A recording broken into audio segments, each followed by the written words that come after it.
ভাগ্যবাদীদের কাছে প্রশ্ন করবেন তো ভাগ্য কাকে বলে, এই ভাগ্য কাকে বলে এটি আমাদের জানা প্রয়োজন। ভাগ্য শব্দের ভাগ্য এরকম নয় যে আকাশ থেকে পড়েছে তবেই ভাগ্য তৈরি হয়েছে। এখন এই ভাগ্য সম্পর্কে আমাদের জানতে হবে। ভাগ্য নামক এই তত্ত্বের অনুসন্ধান করে আমাদের আচার্য ঋষিরা জানতে হবে। তবে আজকের দিনে ভাগ্যবাদীদের সংখ্যা খুব বেশি। দেখবেন পত্রপত্রিকায় রাশিফল প্রতিদিন লেখা থাকে। এখন মানুষ মাদুলি, তাবিজ, জ্যোতিষী, কবচ এটার প্রতি অনেকটা নির্ভরশীল হয়ে পড়ছে। ভাগ্য বদলাবে, ভাগ্যে যেটা আসে সেটা পরিবর্তন করবে। প্রথম প্রশ্ন হলো, জিজ্ঞাসা হলো, ভাগ্য কাকে বলে? এ সম্পর্কে জানতে হবে। হ্যাঁ, ভাগ্য নামক একটি বস্তু আছে। আচ্ছা, ভাগ্যে যা লেখা আছে তাই যদি জীবনে ঘটবে, আমার কিছু করার নেই, ভাগ্যে যা আছে তাই হবে। ভাগ্যবাদীগণ যদি এইভাবে বসে থাকেন তাতে কি হয়? এক ব্যক্তি তার ছেলের কোষ্ঠী নির্বাচন করেছেন। মহান জ্যোতিষী আচার্যের কাছ থেকে বলছেন 10 বছর পরে আপনার ছেলের মৃত্যু। এখন এই ছেলের মৃত্যু হবে, পিতা এই চিন্তা, আমার ছেলে মরবে, আমার আগে চলে যাবে, চিতায় জ্বলবে, এই চিন্তা করতে করতে হার্ট স্ট্রোক করে উনি আগে মারা গেলেন। অনিষ্ট মিষ্টং মিশ্রংশ ত্রিবিধং কর্মণং ফলম ভবত্ত ত্যাগিনং প্রেত্যাতুতু সন্ন্যাসিনং কশ্চিদ। কলিপাবন অবতার, পরম প্রেমময়, সভজন বিভাজন সর্বপ্রয়োজন অবতার সার শিরোমণি, নিখিল পরাৎপর ভক্তবৎসল, অকারণ করুণা বরুণালয়, কলিযুগ জীবের একমাত্র আশ্রয় গতি, শ্রী শ্রী শচীনন্দন নদিয়া বিহারী শ্রী গৌরহরি, পতিত উদ্ধারণ পতিত পাবন, প্রেমচিন্তামণি দাতা শিরোমণি পরম কারণিক পরম দয়াল, শ্রী শ্রী নিতাই চাঁদের মহা অনুকম্পায়, শ্রী শ্রী রাধা দামোদরের অহৈতুকী অনুকম্পায় করুণায়, শ্রী শ্রী ঊর্জাধর নিয়ম সেবা কার্তিক ব্রত এই মহা আরাধনার অনুরাগের ভজনের এই পাবনী মাসে আজ শ্রী শ্রী হরিনাম সংকীর্তন যজ্ঞের পূর্বে ভাগবতী ও ভক্তিযজ্ঞের, সুধা যজ্ঞের, অমৃত যজ্ঞের যে পরম আয়োজন, সেই পরম আয়োজনে এই মহামহেন্দ্রক্ষণে, অমৃতক্ষণে, এই শ্রী অঙ্গনে হরিকথার শুভারম্ভে প্রারম্ভে অস্মদীয় জীবন সর্বস্ব জীবনধন প্রাতঃস্মরণীয় পরমবন্দনীয় শ্রী শিল গুরু মহারাজের পাবন চরণারবিন্দে পরার্ধ কোটি দণ্ডবত প্রণতি। সমাগত গৌড়ীয় আচার্য কুলতিলক, বৈষ্ণবজন, সাধুজন, মহন্তজন, সুধীজন, জ্ঞানীজন, ধর্মশিলা, শ্রদ্ধাশিলা, ধর্মমূর্তি, মাতৃশক্তি দেবীগণ, সকল ভক্তচরণে সশ্রদ্ধ দণ্ডবত প্রণতি। সুধীজন, অনিষ্ট ইষ্টম মিশ্রস্য ত্রিবিধং কর্ম সুফলম। কিছু মানুষ আমরা জগতে আছি ভাগ্যবাদী। তাদের অভিপ্রায়, তাদের চিন্তা এমন, ভাগ্যে যা আছে আমার জীবনে সেটি প্রতিফলিত হবে, আমার কিছু করার নাই। এদের নাম ভাগ্যবাদী। এবং শাস্ত্রে আছে, মাতৃগর্ভে কোনো সন্তান যখন মা ধারণ করে তার 5টি জিনিস গর্ভেই নির্ধারণ হয়ে যায়। একটি হলো আয়ু, বিদ্যা, ধন এবং আয়ু, বিদ্যা, ধন, কর্ম এবং মৃত্যু, এই পাঁচটি যে কোনো মানুষ মাতৃগর্ভে প্রবেশের পরে তা নির্ধারিত হয়। কি কি বললাম? আয়ু, কর্ম, ধন, বিদ্যা, মৃত্যু, এই পাঁচটি মাতৃগর্ভ থেকেই নির্ধারণ হয়। এই জন্য তারাও দৃষ্টান্ত স্বরূপেও বলেন যে পৃথিবীর অন্যতম শ্রেষ্ঠ বেদজ্ঞ তপস্বী পণ্ডিত দশানন রাবণ, তিনি বেদের ভাষ্য রচনা করেছিলেন। অপরূষেও এই বেদ ও শাস্ত্রের ভাষ্য রচনা করেছেন। তিনি জগৎলক্ষ্মী পরস্ত্রী সীতাকে হরণ করতে পারেন? এটা সীতার ভাগ্য।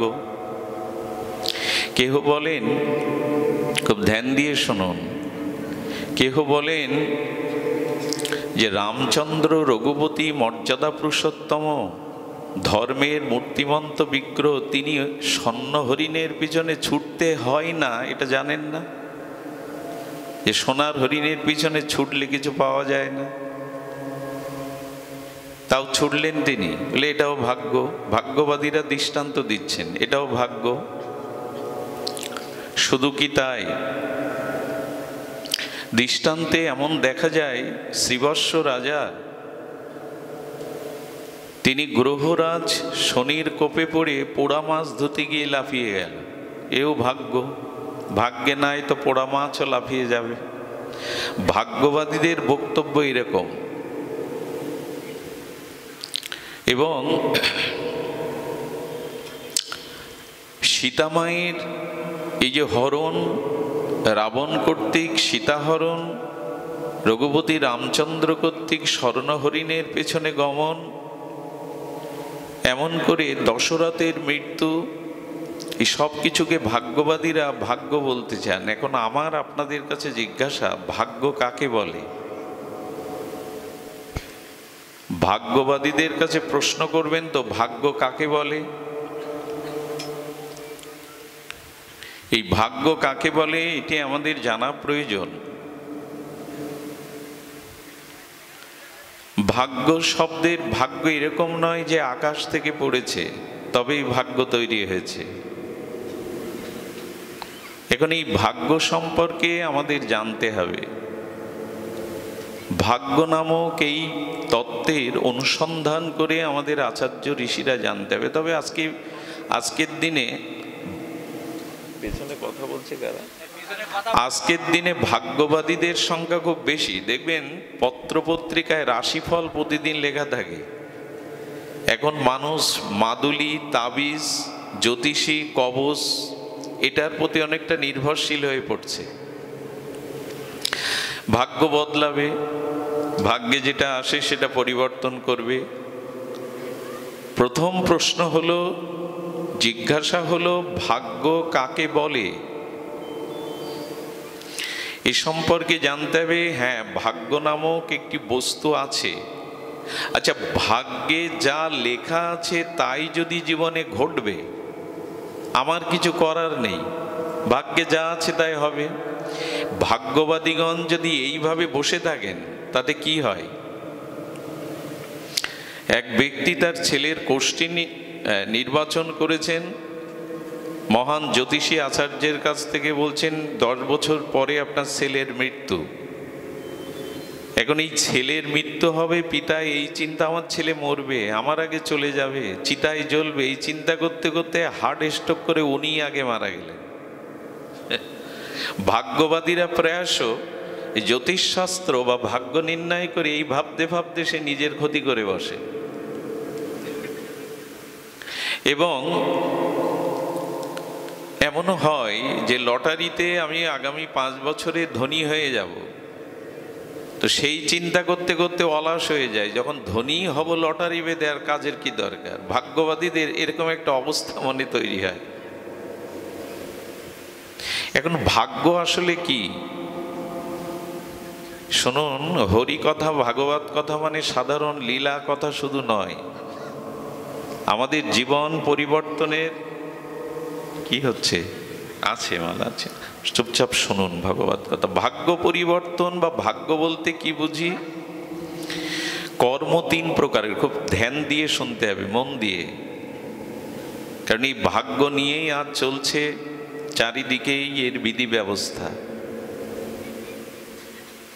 ভাগ্য কাকে বলে সে সম্পর্কে আমাদের গীতা শাস্ত্র যেটা বলেছেন শুনুন। অনিষ্ট ইষ্টম ত্রিবিধং কর্ম, কর্ম তিন প্রকারের। ভাগ্য কি করে রচনা হয় শুনুন। ভাগ্য কাকে বলে ভগবান জানাচ্ছেন। কর্ম তিন প্রকারের, ক্রিয়ামান, সঞ্চিত, প্রারব্ধ। এগুলি না বুঝলে ওই ভাগ্যের দোহাই দিয়েই আবেশেই আমাদের জীবন কাটাতে হবে। সঞ্চিত কর্ম কেমন? আমাদের এর আগে বহুবার জন্ম হয়েছে, এটা বৈদিক সনাতন ধর্ম অবলম্বীদের দৃঢ় বিশ্বাস এবং বৈজ্ঞানিক যুক্তিসঙ্গত এই চিরসত্য, পূর্বজন্ম আছে। একবার ট্রেন যাত্রায় এক অহিন্দু ভদ্রলোকের সাথে আমার কিছু কথা হয়। তিনি আমার সাধু বেশ দেখে প্রশ্ন করেন, আপনাদের ধর্মের সাথে আমাদের ধর্মের মিল নাই। কোনটা মিল নাই? বলেন, আপনারা পূর্বজন্ম বিশ্বাস করেন, পুনর্জন্ম বিশ্বাস করেন, আমাদের ধর্মে পূর্বজন্ম বা পুনর্জন্ম নাই। এর যুক্তি আপনার কাছে কি? সাধু দেখলেই কিছু মানুষ তর্ক করতে ভালোবাসে, আমার ধর্ম শ্রেষ্ঠ, তোমারটা যুক্তিহীন, এই প্রমাণের জন্য ব্যস্ত হয়ে যায়। উনি বলছেন আমাদের ধর্মে পুনর্জন্ম নাই, কিন্তু আপনাদের ধর্ম বলে আমার ধর্মে পুনর্জন্ম আছে। উনি ওনার যুক্তিগুলো উপস্থাপনের পর আমি নীরবে শুনলাম। কেউ কথা বললে তার কথা আগে শুনতে হয়। আমি তাকে বললাম, আপনার বলা যদি শেষ হয়ে থাকে যে স্রষ্টা বা সর্বময় ঈশ্বর, তিনি যাকে যেমন করে জগতে পাঠিয়েছেন তিনি সেইভাবেই জগতে চলছেন, আমাদের কিছু করার নেই। অনেক যুক্তি এইভাবে দেখালেন, তিনি যেভাবে যাকে জগতে পাঠিয়েছেন তিনি স্রষ্টা, তিনি সর্বাধিকুল মালিক, তিনি যাকে যেরূপ রূপে পাঠিয়েছেন, ধনী নির্ধনী, সুস্থ অসুস্থ, সেভাবেই জীব এসেছে, তারই ইচ্ছা। আমি আমার বলা শুরু করলে বললাম, আপনার কথা মতো তাহলে মানুষের পুনর্জন্ম নাই? বললো নাই। যদি তাই হয় তাহলে আমরা যারা জগতে বর্তমান 800 বা 850 কোটি মানুষ আছি, তাদের প্রথমেই জন্ম হয়েছে, যেহেতু পূর্বজন্ম নাই, পুনর্জন্ম নাই। পৃথিবীতে বর্তমান যদি 800 কোটির ঊর্ধ্বে মানুষ থাকে, তা পুনর্জন্ম যদি না থাকে তাহলে এই মানুষগুলো প্রথমেই এসছে। তো বোঝা যায় কথা? তো প্রথমেই যদি এই 800 কোটি অধিক মানুষ জগতে এসে থাকে, তা আমাকে আপনি বলুন, একজন জন্মন্ধ বিকলাঙ্গ কেন হলো, আর একজন পূর্ণ অবয়ব নিয়ে সুস্থ হয়ে ঘুরে বেড়াচ্ছে? একজন কেন বস্তির পাশে ওই দুর্গন্ধ প্রতিময় স্থানে অমেদ্য খাদ্য খেয়ে জীবন ধারণ করছে, একজন কেন অট্টালিকায়? উনি ঘুরে ফিরে ওই বলছেন, স্রষ্টা বা ঈশ্বর যাকে যেমন করে জগতে পাঠিয়েছেন তিনি সেইভাবেই আছেন। আমি বললাম, তাহলে আপনি যে স্রষ্টার কথা বলছেন সেই স্রষ্টার বিচার বিবেচনা ঠিক নাই। আমার পূর্বে যদি কোনো জন্ম না থাকে, এই যদি প্রথম জন্ম হয়, তাহলে পূর্ব জন্ম না থাকায় আমার কোনো পাপও নেই, কর্মফল নেই। আমি যদি এই প্রথম জন্ম গ্রহণ করে থাকি, পূর্ব জন্ম বলে কিছু না থাকে, পুনর্জন্ম, তাহলে তো আমার পাপই নাই। জগতে আসিনি তো পাপ করব কোথায়? তো পাপ নেই, কুকর্ম নেই, তো ঈশ্বর একজনের প্রতি নির্দয় হলেন, আর একজনের প্রতি সদয় হলেন, এটা কি ঈশ্বরের বিবেচনার বিষয় হতে পারে? দয়ার বিষয় হতে পারে? আমার পূর্ব জন্ম নাই, আমি এই প্রথম জন্মেছি, তো আমার এই দুর্দশা কেন? উনি বারবার ফিরে বলে যাচ্ছেন যে এটা ঈশ্বর যাকে যেমন করে পাঠিয়েছে, পিতামাতা যেমন করে জন্ম দিয়েছে, কানাখোড়া অন্ধ হলে এটা পিতার দোষ। আমি বললাম, শুনুন, এই উত্তরে মীমাংসা আসে না। ঈশ্বর কারো প্রতি নির্দয় নন। ঈশ্বর সর্বভূতে তার সমদৃষ্টি, তার আপন পর নাই। সূর্যের আলো যেমন সকলের জন্য সমভাবে, বায়ু, সূর্য, ভূমি, বৃষ্টি, পৃথিবীর এই মূল পঞ্চতত্ত্ব যেমন সকলের জন্য সমান, আমার পূর্বের কোনো কর্মফল নেই, পাপ নেই, অথচ আমি সারা জীবন ভোগ করছি অন্ধত্ব, অভাবগ্রস্ত হয়ে, রোগগ্রস্ত হয়ে। আরেকজন সুখে থাকবে, এ বিচার ঈশ্বরের হতে পারে না। আমি তখন বললাম, আমাদের শাস্ত্র কি বলছে শুনুন। পুনর্জন্ম এটা এখন বৈজ্ঞানিক সত্য, এ আর ব্যাখ্যা করার বিষয় নয়। পুনর্জন্ম, বিবর্তনবাদ, এটি একটু বৈজ্ঞানিক সত্য। আমি বললাম, আমার ধর্ম বলেছে এই যে লোকটা বস্তির পাশে জন্মে অমেদ্য খাদ্য গ্রহণ করে বিকলাঙ্গ হয়ে এই যে ভোগ করছে, এটা তার পূর্ব জন্মের কর্মফলেরই স্বরূপ। ঈশ্বর কারো ভাগ্য রচনা করে না। আমাদের ভাগ্য আমরা আমাদের কর্ম অনুসারেই রচনা করেছি। কেউ যদি বলে আমার ভাগ্য ঈশ্বর রচনা করেছে, ঈশ্বর এমন পক্ষপাতিত্ব দুষ্ট নন যে আমার ভাগ্যে অভাবই দেবেন, বঞ্চনায় দেবেন, কষ্টই দেবেন, অন্ধ করে পাঠাবেন, এরকম বিবেচনা তার থাকতে পারে না। আমার ভাগ্য ভগবান রচনা করেনি, আমার কর্মফলই আমার ভাগ্য রচনা করেছে। সুধীজন, এই জন্য আমি বললাম যে দেখুন, আপনি নাও মানতে পারেন, কিন্তু কথাগুলি একটু মনস্থির করে ভাববেন। পূর্ব যদি কোনো কর্মফল না থাকে, পাপ না থাকে, তবে ঈশ্বরের দুনিয়ায় এইভাবে বিপরীত আমাদের অবস্থান হতে পারে না। কেউ সুখী, কেউ দুঃখী হবে। এই জগৎটা কর্মফলের জগৎ, কর্মময় জগৎ। এখানে কর্মফল ভোগের জন্য আসা। যদিও তর্ক করা উচিত নয়, আমি আমারটা জানালাম, এটার উত্তর তাদের কাছে নাই। সুধীজন, ধর্ম তর্কের বিষয় নয়, এটি বিশ্বাসের বিষয়, শ্রদ্ধার বিষয়। আমি বললাম শুধু আমার সনাতন ধর্মের মানুষ এটা বিশ্বাস করে আমাদের পুনর্জন্ম আছে। গীতায় স্বয়ং ভগবান বলছেন, বহুমেবে ব্যতীতানি জন্মানি তাবর্জুন। ভগবান শ্রীকৃষ্ণ বলছেন, অর্জুন তুমি আমি বহুবার এ জগতে জন্মগ্রহণ করেছি, মায়ার দ্বারা তোমার সে স্মৃতি নাই। ভগবানের কথা উপেক্ষা করবেন? উপেক্ষা করার কিছু নাই। এবং আমাদের পুনর্জন্ম শাস্ত্র সম্মত। সুধীজন, এখন ভাগ্য নিয়ে বলছিলাম। কর্ম তিন প্রকারের। একটি হলো সঞ্চিত। আমি পূর্ব জন্মে যেরূপ কর্ম করেছি, অনুকূল বা প্রতিকূল, সৎ বা অসৎ, সেই অনন্ত জন্মের অনন্ত কর্মফলগুলো ভগবান সাক্ষী স্বরূপ লিপিবদ্ধ করে রেখেছেন, সঞ্চিত করে রেখেছেন। এর নাম সঞ্চিত কর্ম।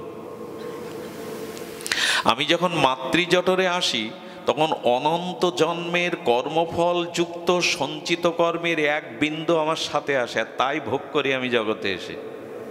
সবটুকু এক জন্মে ভোগ আমরা করতে পারবো না। কিঞ্চিত সঞ্চিত কর্ম আমাদের সাথে দিয়ে দেয়। আচ্ছা, কেউ যদি বলে এইখানেই তো ভাগ্যবাদীরা জিতে গেল, আমার পূর্ব সঞ্চিত কর্মফল নিয়ে জগতে এসে আমি ভোগ করছি, এতে তো ভোগ করতে হবে, কর্মফলের উপরে কিছু করার নেই। ভগবান বলছে তা নয়। যদি পূর্বজন্মের কৃত কর্মফল ভোগ করতেই তোমাকে আসতে হয়, এর আগের জন্ম কি করেছো? কার বাজে ওটা? এখানে মোবাইলটা না বাজাই উচিত। যন্ত্র দানবের যন্ত্রণা এখানে মানায় না। এগুলো একটু সুইচ অফ করে রাখুন। সারা দিন তো ওই ব্যবহার চলে, এখানে এটা উচিত নয়। সুধীজন, ধ্যান দিন। আমি যদি বর্তমান জন্ম পূর্বজন্মের কৃতকর্ম অনুসারে, সঞ্চিত কর্ম অনুসারে ভুগতে থাকি, তার আগের জন্ম কি করেছিলাম? তার আগের জন্ম কি করেছিলাম? এখন এই জগতে যেটুকু সুখ, যেটুকু সম্মান, যেটুকু প্রাপ্তি, তাহলে যদি কর্মফলই হবে, তাহলে কর্ম অনুযায়ী তো আসছি। সুকর্ম কবে করলাম আমি? ভগবান বলছেন না, সঞ্চিত কর্মের পরে আরেকটি কর্ম আছে, এটা খুব ধ্যান দিয়ে শুনতে হবে, ক্রিয়ামান কর্ম। আচ্ছা, এই মুহূর্তে আপনি আপনার সমস্ত ইন্দ্রিয় মনোবুদ্ধি বৃত্তি দ্বারা যে কর্মটা এই মুহূর্তে করছেন এর নাম ক্রিয়ামান কর্ম। এই ক্রিয়ামান কর্মটা ভাগ্যের উপরে নয়। ভাগ্য যেটি নিয়ে এসছেন সেটা কম বেশি আপনাকে ভুগতে হবে, এড়াতে পারবেন না। এখন যদি ওই কর্মফল ভোগের জন্যই এসে থাকি তাহলে উদ্ধার কোনো কালে হবে না। এই কর্মফল ভোগ করতে করতেই অনন্ত জীবন অনন্ত কল্প চলে যাবে। মুক্তি হবে কিসে? বলে বর্তমান এই মুহূর্ত কর্মটা তোমাকে একটা স্বাধীনতা ভগবান দিয়েছেন। এই বর্তমান সময়টা যদি তুমি সৎকর্ম, ঈশ্বর কর্ম, জীবের কল্যাণার্থে নিবেদিত কর্ম করো তাহলে এই নূতন কর্মের দ্বারা তুমি নিজের উদ্ধার করতে পারো। এর নাম ক্রিয়ামান কর্ম। আচ্ছা, এই মুহূর্তে আপনি পারেন এখান থেকে উঠে গিয়ে কুসঙ্গে কুরঙ্গে যেতে। আপনি এখন টিভির সামনে, আপনি নেটের সামনে, আপনি বন্ধু বান্ধবদের সাথে আড্ডা নেশা করতে পারেন। আবার আপনি এখানে এসে এখন ভাগবত সঙ্গে সাধু সঙ্গে শ্রবণ কীর্তনও করতে পারেন। এই যে বিচার, এই বিচারটা, বিবেকটা ঈশ্বর এই বর্তমান ক্রিয়াকর্মের জন্য, আপনার উদ্ধারের জন্য, কর্মফল থেকে মুক্তির জন্য এই একটা সুযোগ আপনাকে দিয়েছে, একমাত্র মানুষকে, অন্য প্রাণীকে দেয়নি। যে বর্তমান কর্মটা সৎ এবং মহৎ ত্যাগের দ্বারা, ভজনের দ্বারা, তপস্যার দ্বারা, তিতিক্ষার দ্বারা তুমি নিজেকে উদ্ধার করতে পারো। এই ভার, এই বিচার তোমার উপরে দেয়া হয়েছে। এই জন্য বর্তমান ক্রিয়ামান কর্মটা সৎ করুন। কর্মফল আসবে, ভাগ্যে যেটা আসবে, কিন্তু আপনাকে শেষ করে দিতে পারবে না, কারণ নূতন পুরুষার্থ কর্ম আপনি বর্তমান সৎকর্ম করছেন। কি করে বোঝাই বলুন তো? এটা বোঝানোও কঠিন, বোঝাও আরো কঠিন। এই ক্রিয়ামান কর্মটা আপনার হাতে। আমি মধ্যাহ্নে বলছিলাম এক জায়গায়, গীতা হলো বুদ্ধিযোগের শাস্ত্র। গীতায় ধ্যানযোগ আছে, কর্মযোগ আছে, মোক্ষযোগ আছে, ভক্তিযোগ আছে, কিন্তু 4 জায়গায় ভগবান গীতাতে বুদ্ধিযোগ শব্দটা উল্লেখ করেছেন। মানুষের এই বুদ্ধি এমন একটা বিশুদ্ধ ভগবান তাকে দিয়েছেন, এই বুদ্ধি এবং বিচারের দ্বারা, এই বুদ্ধি এবং বিচারের দ্বারা মানুষ নিজের কল্যাণ করতে পারে, নিজের উদ্ধার করতে পারে। কর্মফল এলেও তাকে শেষ করতে পারবে না। ভগবান এই জন্য বললেন বুদ্ধিযোগটা কাজে লাগাও, বুদ্ধিযোগটা কাজে লাগাও। বুদ্ধি বা বিচার কাকে বলে? ভালো এবং মন্দ, অনুকূল এবং প্রতিকূল, কর্তব্য এবং অকর্তব্য এটি নির্ণয় করে যথাযথ কর্তব্য কর্ম, সৎকর্ম, ঈশ্বর কর্মে যিনি রত করার প্রেরণা দেন, বৃত্তি দেন, এর নাম সুবুদ্ধি।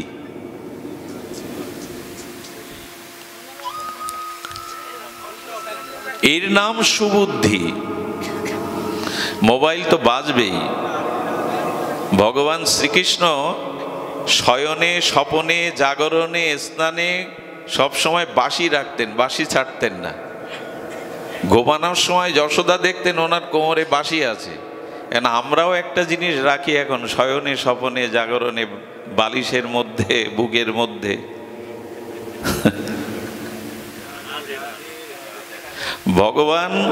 ভগবানের কথা শুনতে এসে পরীক্ষিত মহারাজ দেবতাদের অমৃত ত্যাগ করেছিলেন, যে আমি কথামৃত শুনতে চাই, লীলামৃত শুনতে চাই, স্বর্গের অমৃত চাই না। এখন পরীক্ষিত মহারাজ স্বর্গের অমৃত ছেড়ে দিলেন, আমরা ও জিনিসটাও ছাড়তে পারি না এখানে এসে।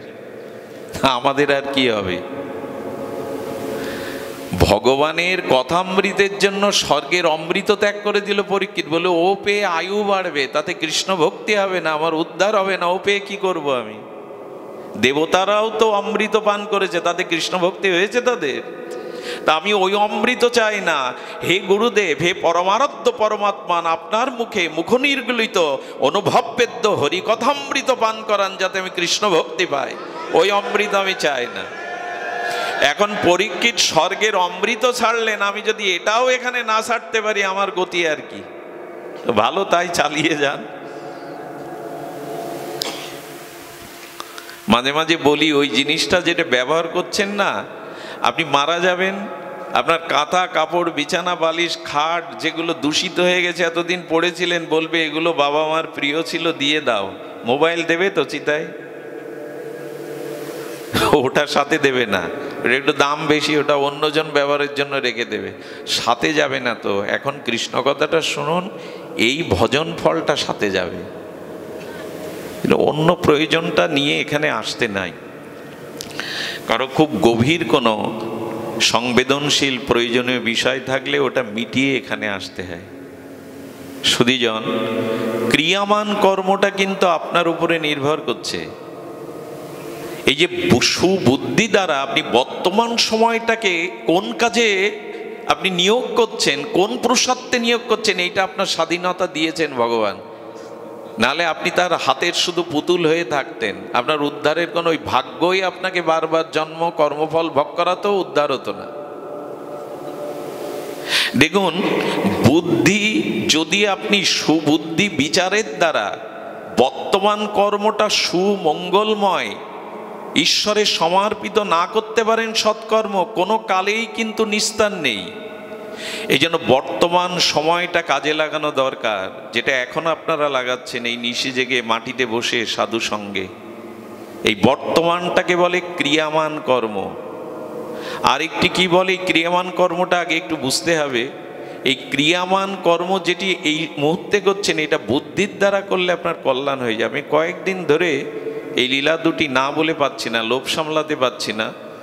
বুদ্ধি যদি শুদ্ধ হয়, বুদ্ধি যদি বর্তমান ভগবৎ কেন্দ্রিক হয়, সৎকেন্দ্রিক হয়, উৎস বিস্তারমুখী হয়, কল্যাণপ্রদ হয়, আপনার গতি মঙ্গল হয়ে যাবে। কেমন হবে জানেন? ওই সেই শিবরাম এবং বিষ্ণুরামের কথা। বিষ্ণুরাম শিবরাম একই গ্রামের দুইজন উদীয়মান ধনী।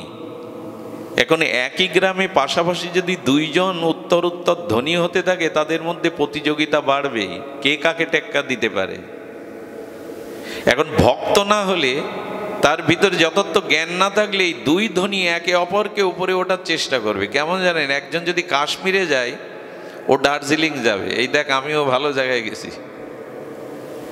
ও যদি 10 লাখ টাকা দিয়ে কার কেনে, ও 20 লাখ টাকা দিয়ে কেনে, বলে তোর থেকে দামি গাড়ি আমার। এই প্রতিযোগিতা করতে করতে মাৎসর্য দোষে দুজনের প্রবল শত্রু হয়েছে। ওই প্রতিযোগিতা কে কাকে টেক্কা দিয়ে ওপরে উঠতে পারে। এসেছে শিবরাত্রির দিন। শিবরাত্রিতে কঠোর উপবাস করে কাশিতে গিয়ে বেলতলায় বসে গেছে। ওং নমঃ শিবায়, ওং নমঃ শিবায়। উদ্দেশ্য কি জানেন? আশুতোষ শিবের বরে, ওর থেকে আমি বড় হব, ওকে পরাস্ত করব। দেখুন, ভগবানের কাছে নিয়ে কারো সর্বনাশের চিন্তা, কারো ক্ষতির চিন্তা বা নিজের কোনো স্বার্থের চিন্তা নিয়ে ভগবানের কাছে যাবেন না, আমি অনুরোধ করছি। যাবেন না এই জন্য, এর দ্বারা আপনার ঈশ্বরের অস্তিত্বে বিশ্বাসে শ্রদ্ধা ধীরে ধীরে নষ্ট হবে। বরঞ্চ আপনি ঈশ্বর মানেন না, ভালো কথা, নাস্তিক। যদি কখনো কোনো কারণে আপনার ঈশ্বর বিশ্বাস এসে যায়, তবে নাস্তিকের ঈশ্বর বিশ্বাস এলে রত্নাকর বাল্মীকি হয়ে যায়। তাদের খুব দৃঢ় বিশ্বাস আছে ঈশ্বরে। আর যারা কামনা বাসনা নিয়ে ভগবানের ভজন করে, বারবার যায়, ছেলের চাকরি চায়, মেয়ের জামাই চায়, নিজের অসুখ সারতে চায়, কর্মফলে যদি তার ওগুলি নিরাময় না থাকে, তবে আশাপ্রদ ফল না পেয়ে ধীরে ধীরে তার ঈশ্বরের প্রতি আস্থা, বিশ্বাস, শ্রদ্ধা কমে যাবে। আচ্ছা, উপাসনা মানে তো ঈশ্বরের নিকটে যাওয়া। উপযুক্ত আসনা ইতি উপাসনা, অর্থাৎ ঈশ্বরের নৈকট্যে অবস্থান করার নাম উপাসনা।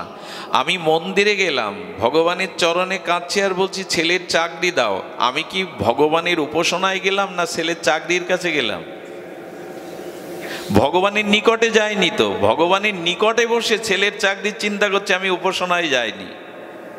এই জন্য কামনা বাসনা নিয়ে ভগবানের কাছে গেলে ভগবানকে একটা মেশিন বানানো হয়, যে তুমি আমার ইচ্ছা পূরণের মেশিন হও।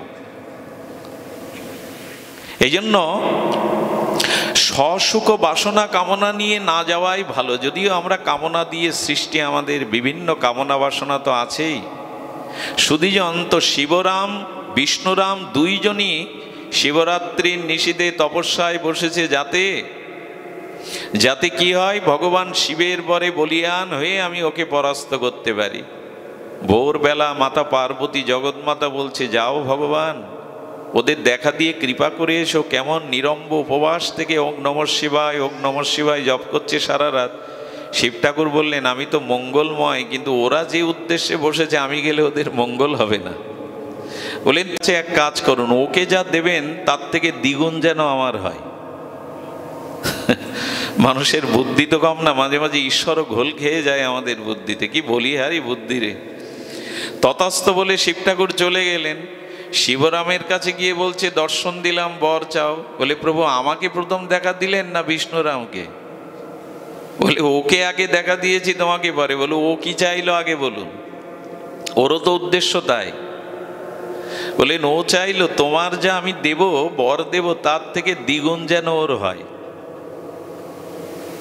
বিচার করে বললেন, খুব ভালো চেয়েছি, তবে আমার এক চোখ কানা করে দিন। আমার এক চোখ কানা হলে ওর কি হবে? দ্বিগুণ হবে। মানে এই জন্য বুদ্ধি শুদ্ধ না করে আপনি যা করতে যাবেন তাতে আপনি আপনার ক্ষতির কারণ হয়ে যাবেন। এই জন্য মানুষের বুদ্ধিটা শুদ্ধ হওয়া লাগে। সারা জীবন আপনি হরিনাম করলেন, পরকালে ফল পাবেন, কিন্তু মৃত্যুর সময় যদি কোনো কামনার চিন্তা এসে উদয় হয়, ওই সময় বুদ্ধি যদি কাজ না করে, তবে ওই সময় ওই চিন্তার কারণে আপনার পরবর্তী জন্মের কারণ হবে। এই জন্য বুদ্ধিটা শুদ্ধ করে বর্তমান যে কর্মটা, বর্তমান যে সময় অতিবাহিত করছে, এটা সৎকর্ম করতে হয়, ঈশ্বর কর্ম করতে হয়। তাহলে কর্মফলের সাথে একটা লড়াই চলে তার, এবং এই লড়াইয়েতে জয়ী হয়ে বর্তমান ক্রিয়ামান কর্ম সৎ এবং আরাধনার দ্বারা সে নিজের অমঙ্গল থেকে মঙ্গল করতে সামর্থ্য হয়। এই জন্য তো মানুষ শ্রেষ্ঠ।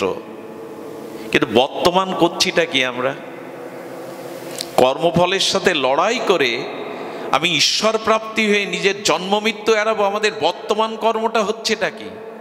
ভোগ বিলাস নিয়ে তো বেশ আছি, অপরের মঙ্গল চিন্তা নেই, জাতি স্বজাতির মঙ্গল চিন্তা নেই, আত্মকেন্দ্রিক আত্মস্বার্থ নিয়ে যদি ক্ষুদ্র চিন্তা নিয়ে বর্তমান কর্মটা করি, অতীতে আরো পতনের কারণ হবে।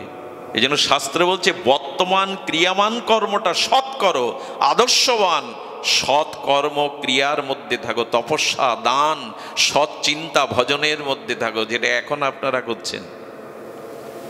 আর এই বুদ্ধি শুদ্ধ হলে কি হয় জানেন? পাপ কাছে আসতে পারে না। এই দেখুন, এখন আপনারা ভাগবতে এসছেন, কোন সুদীর্ঘ সময় থেকে অপেক্ষা করছেন, 3 ঘন্টা আসতে লাগলো, পথ পরিক্রমা, পথটা ভালো না, তা আপনারা বহুক্ষণ ধরে অপেক্ষা করছেন, এবং এখানে নারী পুরুষ সকলে একসাথে বসেছে। এটা এখনকারও বুদ্ধি অশুদ্ধ চিন্তা করার ক্ষমতা হারিয়ে ফেলেছে। নারী পুরুষ তো এখানে একসাথে, কারো মনে কোনো বিকার আসছে না। এর একটাই কারণ, আপনার বুদ্ধিটা এখন শুদ্ধ হয়ে গেছে। বুদ্ধি যার যেমন, বুদ্ধি যদি অশুদ্ধ হয় আপনি এড়াতে পারবেন না, আপনার কর্মফল, আপনার পতন আপনি এড়াতে পারবেন না। আর বুদ্ধি যদি শুদ্ধ হয়, বর্তমানে আগামী দিনের উজ্জ্বলতম ভবিষ্যৎ অপেক্ষা করছে আপনার জন্য। বুদ্ধি শুদ্ধ করতে হবে। এই জন্য গীতাতে বুদ্ধিযোগের কথা ভগবান বলেছেন। তবে বুদ্ধি শুদ্ধ এমনি এমনি হবে না, সে পন্থাও ভগবান জানিয়েছেন। তেইসাং সতত যুক্তানাম ভজতাম প্রীতিপূর্বকম দদামি বুদ্ধিযোগাম। দেখুন, টাকা রোজগার করার বুদ্ধি, মানুষ ঠকানোর বুদ্ধি, কৌশল বুদ্ধি, এটা মানুষ নিজের বিদ্যা, শিক্ষা এবং তার নিজের চিন্তা চেতনা দিয়ে করতে পারে। কিন্তু নিজের জন্ম মৃত্যুকে এড়ানোর, ঈশ্বর লাভের, আত্মকল্যাণ করার বুদ্ধি ভজন ছাড়া, শ্রী গুরু কৃপা ছাড়া, ঈশ্বরের পূর্ণ আশীর্বাদ ছাড়া সুবুদ্ধি কেউ পায় না। আপনি টাকা কামাই করার বুদ্ধি পেতে পারেন, বড় বিদ্বান হওয়ার বুদ্ধি পেতে পারেন, বড় নেতা হওয়ার বুদ্ধি আপনার মাথায় থাকতে পারে, এগুলো পেতে পারেন, কিন্তু ঈশ্বর লাভ, নিজের আত্মকল্যাণের যে সুবুদ্ধি, এটা ভগবানের ভজন থাকে ছাড়া আসে না, গুরু কৃপা ছাড়া আসে না। এই জন্য কেন মানুষকে ঈশ্বরের শরণাপন্ন হতে হবে, কেন সৎসঙ্গ করতে হবে, কেন ভাগবত শ্রবণ করতে হবে, তার একটাই কারণ, দদামি বুদ্ধিযোগম। গোবিন্দ বললেন, উদ্ধারের বুদ্ধিটা আমি দেই, শুভ বুদ্ধিটা আমি প্রেরণ করি তোমার হৃদয়ে, এই জন্য আমার স্মরণে এসো। এটা হলো ক্রিয়ামান কর্ম। এইটা কাজে লাগালে আপনি নিজের কল্যাণ করতে সমর্থ। আর বাকি থাকলো, যারা ভাগ্যের কথা বলে, ভাগ্য কিন্তু একটা আছে, এটাকে অস্বীকার শাস্ত্র করেনি। সেটি হলো প্রারব্ধ। একটা হলো সঞ্চিত, যেটা অনন্ত জন্মের কর্ম ভগবান সাক্ষী রূপে সঞ্চয় করে রেখেছেন, আর সেই সঞ্চয়ের কিঞ্চিত মাতৃজঠরে ভাগ্য করে দিয়েছেন, আমি তাই ভোগ করছি, আমার ইচ্ছা মতো কিছুই হয় না। আর ওই যে সঞ্চিত কর্ম যখন ফলদানের জন্য কর্মফল রূপে অনুকূল প্রতিকূল সুখ দুঃখ রূপে আমার সামনে এসে উপস্থিত হয়, এর নাম প্রারব্ধ। এই প্রারব্ধকে কেউ খণ্ডাতে পারে না। ভাগ্যর পরিবর্তন সম্ভব, কিন্তু প্রারব্ধে যেটা আছে সেটা খণ্ডাতে পারে না। ভীষ্মদেব সরসজ্জায় শায়িত শ্রীকৃষ্ণ সম্মুখে বললেন, আমি ইচ্ছা মৃত্যুধারী দেবব্রত ভীষ্ম, আমার গত 100 জন্মে কোনো পাপ নাই, আপনি বলতে পারেন কেশব, হে পুরুষোত্তম, আমি শান্তি পাচ্ছি না কেন মনে? গোবিন্দ বললেন, 100 জন্ম পূর্বে তোমার পাপটা তুমি এখন অনুভব করতে, এই স্মৃতিতে তোমার নাই। 100 জন্ম পূর্বে রাস্তায় যেতে যেতে সরস্বীপ জাতীয় একটা প্রাণী তোমার পা জড়িয়ে যায়, তুমি খুব ক্রূরভাবে হিংসুকভাবে তাকে লাথি মেরে ওই কাটার গাছের উপরে ছুঁড়ে ফেলে দিয়েছিলে। ওইখানে দীর্ঘ 15টা দিন যন্ত্রণা কাতর হয়ে সে মরে। ওর মর্মবেদনা, ওর মনকষ্টটা আর সরসজ্জায় তুমি উপলব্ধি করছো। গঙ্গায় স্নান করলে পাপ ধরায়, আর গঙ্গার গর্ভে জন্মেছিলেন ভীষ্ম, অথচ 100 জন্ম পরে ওই অশান্তিটা তার চিত্তে দেখা দিল। কর্মফল ছেড়ে দেবে? কর্মফল ছেড়ে দেবে না। এই জন্য শাস্ত্রে বলছে, প্রারব্ধ যেটা তোমার জীবনে আসবে দুঃখ হয়ে, জরা ব্যাধি হয়ে, কষ্ট হয়ে, কিন্তু বর্তমান ক্রিয়াকর্ম যদি যথার্থ করতে পারো, একটা লড়াই চলবে তার সাথে, হেরে তুমি যাবে না। এই জন্য মানুষের বর্তমান কর্মটা ভগবৎ কর্ম হওয়া লাগে। এই মুহূর্তে আপনাদের চিত্তে যে শুদ্ধ বুদ্ধি বিচার কাজ করছে, এটি হলো সৎকর্ম, সৎ বিচার, এটি হলো ক্রিয়ামান পুরুষত্ব কর্ম। সুধীবৃন্দ, এই জন্য যারা ভক্ত হয় তাদের জীবনে দেখবেন দুঃখ আছে, কষ্ট আছে, যন্ত্রণা আছে, কিন্তু বর্তমান ক্রিয়ামান কর্মের দ্বারা ভজন সাধন সাধুসঙ্গ করে তারা কি বলে জানেন? প্রভু, আমি এইটুকু বুঝেছি, আমার আঙুলে যদি একটা গ্যাংগ্রিন হয়, আচ্ছা আপনি কি করেন? ডাক্তারকে গিয়ে ফি দিয়ে, টাকা দিয়ে অনুরোধ করে এই আঙুলটা কেটে বাদ দেওয়ার জন্য ব্যস্ত হন। আঙুল কেউ কাটে? নিজের অঙ্গের একটা অঙ্গ কেটে টাকার জন্য টাকা দেব, তাকে প্রশংসা করব, তার কাছে গিয়ে বলবো আঙুলটা কেটে দিন। কেন জানেন? আপনার বুদ্ধিতে এইটা এসেছে যে এই গ্যাংগ্রিনযুক্ত অঙ্গুলিটা যদি অপারেশন করে বাদ দিই, পুরো শরীরটা বেঁচে যাবে। এই জন্য পুরো শরীরটা বাঁচবার জন্য ওইটুকু আপনাকে স্বীকার করতে হয়। আপনি হাসি মুখে স্বীকার করে নেন। তেমনি যিনি ভগবানের ভজন করেন, বর্তমান সময়টা সুবুদ্ধি বিচারের দ্বারা, ন্যায়, সৎ, আদর্শ, দয়া, তপস্যার দ্বারা কর্ম করেন, এই কর্ম করতে করতে, ভজন করতে করতে তার জীবনে যদি ওই প্রারব্ধ ভাগ্যের দরুন কোনো কর্মফল আসে, তখন সে ঈশ্বরকে বলতে চায়, প্রভু ভোগটা হয়ে যাক। এই ধৈর্যটা, এই সহনশীলতাটা, এই ভাগ্যের সাথে লড়াই করবার মতো একটা সুপুরুষার্থ বুদ্ধি এর মধ্যে ভগবানই দেন। আসুক, আমারই কর্মফল শোধ হয়ে যাক। আঙুলটা যেমন কেটে দিয়ে আসলেন, এই জন্য বর্তমান কর্মটা ভজন করতে হবে, তাহলে ওটাকে লড়াই করার প্রেরণা পাবেন।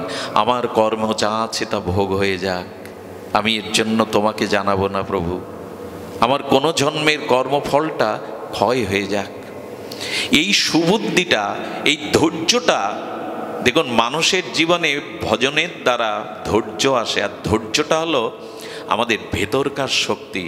এই জীবনে যার ধৈর্য শক্তি নাই, সে তার কোথাও শান্তির কোনো ঠিকানা এ জগতে সে পাবেই না।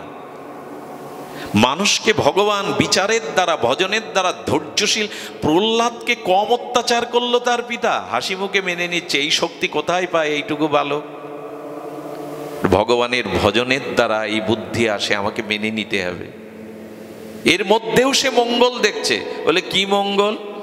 বলে দেখো, আমাকে যখন ওরা মানে সমুদ্রে ফেলে দিচ্ছে, তখন আমার মনে হচ্ছে আমার ভগবান তো সমুদ্রের মধ্যেই, আর সমুদ্রের মধ্যেই ভগবান, মানে সমুদ্রের জলে ভগবানের অভিষেক হয়েছে, আমি ভগবানের অভিষেকের চরণামৃত পেতে যাচ্ছি। ভাবা যায়? অগ্নির মধ্যে যখন দিচ্ছে ভাবছে অগ্নিতেই তো আমার ভগবান। অগ্নি ভগবানকে, ভগবানের মুখের দ্বারা অগ্নির ব্রাহ্মণের সৃষ্টি, যেটা ভগবানের মুখেই যাচ্ছে আমি, এই উপলব্ধি করছে। ভগবত কথা শ্রবণ করলে, সাধন ভজন করলে, আত্মজ্ঞান, শুদ্ধ বিচার, বিবেক ফিরে আসলে পরীক্ষিতকে বলছেন আপনার মৃত্যু ভয় নেই। বলে গুরুদেব, আপনি যে হরি কথা অমৃত আমাকে পান করিয়েছেন, এখন বিপ্র অভিশাপে যদি তক্ষক সাপও আমাকে দংশন করতে আসে, আমি আর মৃত্যুকে ডরাই না। কারণ সাপ আমার সামনে আসলে আমি সাপের মধ্যেও ভগবান তোমাকে দেখব, সবার মধ্যে তুমি আছো। মৃত্যুকেও ভয় নেই, এটা ভজনের ফল। মানুষ এত মানসিক রোগগ্রস্ত কেন জানে? এখন মানুষ ভেঙে পড়েছে। বর্তমান বাংলাদেশে প্রায় 30% নরনারী মানসিক বিকারগ্রস্ত। সে নিজেই জানে না সে মানসিক রোগী। এর একটাই কারণ, সৎচিন্তা, ভগবানের ধ্যান, সাধুসঙ্গ, সৎকর্ম, সৃজনশীল কর্মে আমরা রত নেই। আপনি যত ভগবত ভজন করবেন, যত ভগবানের সৎকর্মাদি জগতে করবেন, দান ধ্যান তপস্যা, তত আপনার ভিতরে সহন ক্ষমতা, ধৈর্য ক্ষমতা দেবে। যে পরিস্থিতি আসুক তার নিয়ন্ত্রণের একটা ক্ষমতা ভগবানই আপনাকে দিয়ে দেবে। এই জন্য ভাগ্যের দোহাই দিয়ে যেন বর্তমান সময়টা অলসে না কাটায়। আমরা অনেকেই ভাগ্যবাদী হয়ে পড়ে রয়েছি, যা করার তিনি করেন, ভাগ্যে যা আছে তাই হবে। এটা ভক্তের কথা না, এটা ভজনশীল সাধকের কথা না। আসুক বিপদ, আসুক সংকট, তোমার নাম নিয়ে আমি তার সামনে দাঁড়াবো, বলবো এসো আমার প্রারব্ধটা ভুগে নিয়ে যাও। আর ভগবানের কাছ থেকে তারা কি আশা করে জানেন? সারা রাত সন্তানটা একটা ফোড়ার কারণে যন্ত্রণায় কাতরেছে, সকালবেলা উঠে প্রতিবেশিনীকে নিয়ে মা বলে ওর হাত পাটা চেপে ধরো। ওই ফোড়াটা মা যখন গালতে যায়, চিৎকার করে অবুঝ সন্তান ভুল বোঝে মা আমাকে কত যন্ত্রণা দিচ্ছে, কত কষ্ট দিচ্ছে। এই মা না রাক্ষসী? সন্তানের বোধ, বুদ্ধি, চেতনা এখনো বুঝতে পারার মতো উন্নত হয়নি যে মা আমার নিরাময়ের জন্য, মা আমার ব্যথা কমানোর জন্য এই ব্যথাটা দিচ্ছে। আসলে মার উদ্দেশ্য কি? সন্তানকে ব্যথা দেওয়া? মার উদ্দেশ্য ব্যথাটা থেকে নিষ্কৃতি দেওয়া। সুধীজন ভক্ত তাই মনে করে যে ব্যথাটা আসছে ভগবান, এটা আমার মঙ্গলের জন্য। মঙ্গল বলেই তো ব্যথাটা তুমি আমায় দিচ্ছ। এই বোধটা, এই বুদ্ধিটা আগেই বলেছি ভজন ছাড়া আসবে না। এই জন্য দয়া করে, সময় কিন্তু চলে যাচ্ছে, প্রতিটি ক্ষণ, প্রতিটি পল, প্রতিটি মুহূর্ত কিন্তু চলে যাচ্ছে। আর সুযোগ নাও পেতে পারেন। আগামী জন্মে আপনি মানুষ হয়ে জন্মাবেন, এরকম বিচার বিবেক পাবেন, এরকম ভেবে থাকলে ভুল হবে। কর্ম যদি সুন্দর না করি, ভগবত আরাধনা যদি না করি, তবে অবশ্যই কিন্তু অধঃপতিত জন্মে যেতেই হবে। এরকম পূর্ণ অবয়ব পাবো না, এরকম পূর্ণ সফল জীবন পাবো না।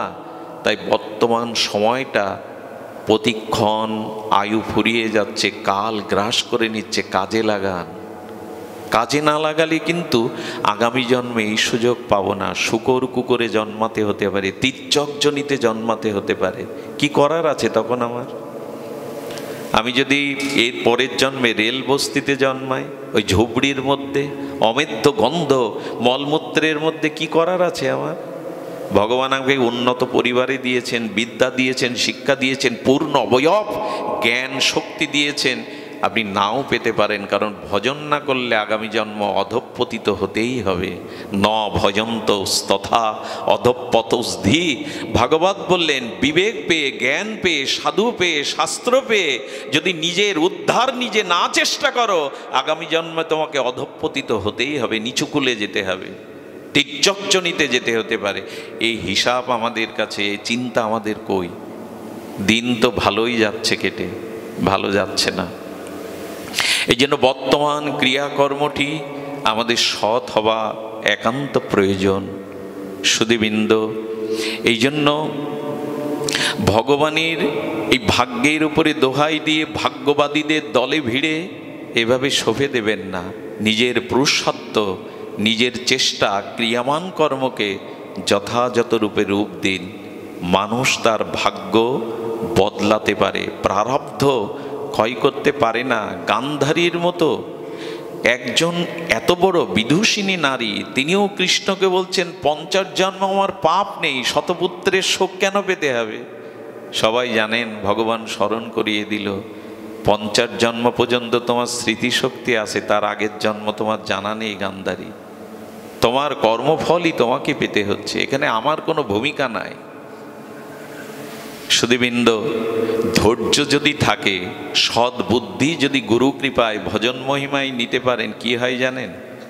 আচ্ছা, সোনা সজ্জনার সাধু বারবার ভেঙে গেলেও আবার গড়ে। খুব, এটা সন্ত কবিরের কথা। আচ্ছা, সোনা আপনি 10 খণ্ড করেন, আবার একত্রিত করা যাবে কিনা গলিয়ে? আচ্ছা, একটা 100 টাকার নোট মাঝখান থেকে ছিঁড়ে ফেললেন, কোটি কোটি করে ফেললেন, 5-10 খণ্ড করলেন, ওটা চালাতে পারবেন না। কিন্তু সোনা যদি 1 ভরি 10 খণ্ড করেন, চলবে কিনা? চলবে।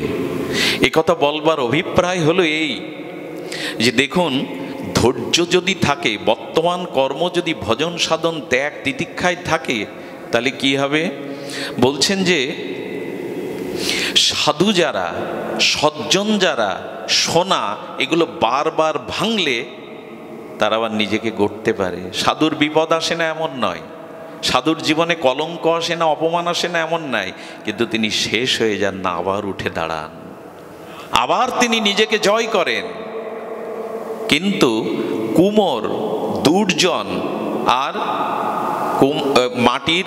মাটির পোড়া ভাণ্ড এ একবার ভেঙে গেলে, আচ্ছা মাটিতে যে ভাণ্ড কলসি তৈরি হলো, ওটা চাকে পোড়ালো, ওর পর ভেঙে গেলে আবার গড়া যাবে তো? ওই দিয়ে গড়া যাবে তো? তেমন দুর্জন যারা, দুষ্টবুদ্ধি যারা, দুর্জন যারা, এরা একবার ভাঙলে এরা নিজেকে গড়তে পারে না। তার সব থেকে বড় প্রমাণ দুর্যোধন। নিজেকে সংশোধন করতে পারলো বাবা? আচ্ছা, আমরা ভগবান ভগবান করছি, ভগবান শ্রীকৃষ্ণ একবার না কয়েকবার দুর্যোধনকে হিত উপদেশ দিতে গেছে। স্বয়ং ভগবান দুর্যোধনের দুর্বুদ্ধি শোধরালো। দুর্জন কখনো গড়ে না। কুমোরের মাটির কলসি, পোড়ানো কলসি একবার ভেঙে গেলে ওই কলসি থেকে আর কলসি তৈরি করতে পারবেন না, কিন্তু সোনার কলসি ভেঙে গেলে ওর থেকে আবার সোনার কলসি নির্মাণ করতে পারবেন। সজ্জন ভগবৎজন বারবার ভেঙে গেলেও আবার উঠে দাঁড়ায়। নমে ভক্তা প্রণশ্যতি, আমার ভক্তের বিনাশ নাই, আবার উঠে দাঁড়ায় সে। কিন্তু দুর্জন, দুর্যোধন এবং মাটির পোড়া কলস ভেঙে গেলে আর গড়ে না, আর উঠে দাঁড়ায় না। দয়া করে এই জন্য দুর্জনের পাল্লায় পড়বেন না। আচ্ছা, একটা প্রশ্ন কাল থেকে আমার মাথায় ঘুরপাক করছে, এরকম আসরে বলা যায়? আচ্ছা, আমরা ভগবান ভুলে যাই কেন, কুকর্মে রত হই কেন? এই প্রশ্নের উত্তর কি? আমার জ্ঞান আছে, বিবেক আছে, ভালো মন্দ তো বুঝি। পিঁপড়ের সামনে বিষ আর মধু দেন, কোথায় যাবে ও? ওর এই বিবেকটা আছে না যেটা বিষ আর এটা মধু? চিনি আর বালি মিশিয়ে দেন, পিঁপড়ে ছেড়ে দেন, কোথায় যাবে? দুধ আর জল মিশিয়ে দেন, রাজহাঁস কোনটা নেবে? ওদের বুদ্ধি নেই, ওদের জ্ঞান নেই। 10 মাইল দূর থেকে একটা শগুন চিল বুঝতে পারে কোনটা মরা আর কোনটা জীবিত। মরার পাশে জীবিত শুয়ে থাকলে ওরা বুঝতে পারে, ওরা জীবিত যে তার বুকে একবারও ভুল করে বসবে না। ওদের বিবেক নেই। প্রত্যেক মানুষের তো একটু বুদ্ধি বিবেক ভগবান দিয়েছেন, কিন্তু আমরা ভগবানকে ভুলে যাই কেন, অসৎকর্মে যাই। খুব মার্মিক কথা, যদি শোনেন হৃদয় পুলকিত হবে, হর্ষান্বিত হবে, দুপা এগিয়ে যেতে পারবেন ভগবত পথে। রামচরিত মানসে তুলসীদাস গোস্বামী 4টে কারণ দেখিয়েছেন ভগবানকে ভুলে যাওয়ার। খুব মার্মিক কথা। আজকের অনুষ্ঠানে একটি সার মৌলিক সিদ্ধান্ত কথা, কেন ভুলে যায়? জগতে এত কিছু দেখছি, মানুষের রোগ শোক জরা ব্যাধি ধ্বংস, তারপরেও কেন ভগবানকে ভুলে যায়, মঙ্গল থেকে অমঙ্গলের পথে যায়? এর কারণের দৃষ্টান্ত রামচরিত মানসে এসেছেন সুগ্রীবের চরিত্র। সুগ্রীবকে তার বড় ভ্রাতা বালি তাকে প্রহার করে, তাকে আঘাত করে, বিতাড়িত করে তার রাজ্য সিংহাসন কেড়ে নিলেন, তার স্ত্রীকেও জোর করে কেড়ে নিলেন। নিয়েছেন কিনা সুগ্রীবের? সুগ্রীব সর্বহারা, যেখানে পাবে বালি পিটিয়ে মারবে। ঋষি সিংহ পর্বতে গিয়ে গেছে, কেন ওখানে বালি যায় না। ওর কোন অভিশাপ বা কি কারণ আছে, আমরাও কারণ খুঁজবো না, ওইখানে যায় না, ওইখানে বসে বসে নিজের হতাশার দিন গুনছে। সুধীজন, হনুমানজি রঘুপতি রাঘবেন্দ্র সরকারের সাথে সুগ্রীবের বন্ধুত্ব করিয়ে দিয়েছিলেন। আমি বলবো কি, যদি দুর্ভাগ্য এসে থাকে জীবনে, তবে হনুমানের মতো সৎসঙ্গ ছাড়বেন না। সব হারা হলেও সজ্জনের সঙ্গ রাখুন, ওই একদিন ভগবানের সাথে আপনাকে জুড়ে দেবে। সুগ্রীব সব হারা হয়েছিল, রাজ্য, স্ত্রী, পুত্র, সৌভাগ্য, কিন্তু হনুমানকে কাছ থেকে ছাড়েননি। এই ভক্ত হনুমানই প্রভুর সাথে, সুগ্রীবের মতো হতচ্ছাড়ার সাথে বন্ধুত্ব হয় ভগবানের। আচ্ছা, ভগবান সীতা উদ্ধারের মতো শক্তি সুগ্রীবের নাই, বালির আছে। কারণ বালির কাছে রাবণ বহুবার পরাস্ত হয়েছে, সেই বালিকে বধ করে তুমি সুগ্রীবকে বন্ধু করতে গেলে কেন? এর কারণ দেখুন, কারণ ভক্তের প্রতি ভগবানের বিশেষ দৃষ্টি থাকে। হনুমানের কারণে এত প্রিয় হয়েছিল সুগ্রীব। এই জন্য সব ছেড়ে চলে যাক, ভাগ্য সৌভাগ্য ছেড়ে চলে যাক, কিন্তু ভক্ত সঙ্গটা ছাড়বেন না। ওই একদিন আবার আপনাকে জুড়ে দেবে ভগবানের সাথে। এটাই সজ্জন বারবার ভেঙে যায়, সোনা বারবার ভেঙে যায়, আবার গড়ে। মাটির পোড়া কলস ভেঙে গেলে আর গড়ে না। দুর্জন কখনো গড়ে না, সজ্জন সাধুজনই গড়ে। সুধীজন, এই জন্য সুগ্রীবের সাথে বন্ধুত্ব করালেন। সুগ্রীবের বালিকে বধ করে সুগ্রীবের রাজ সিংহাসন দিলেন, রাজত্ব দিলেন, সম্পদ ফিরিয়ে দিলেন, তারা রূপে তার স্ত্রীকে ফিরিয়ে দিলেন।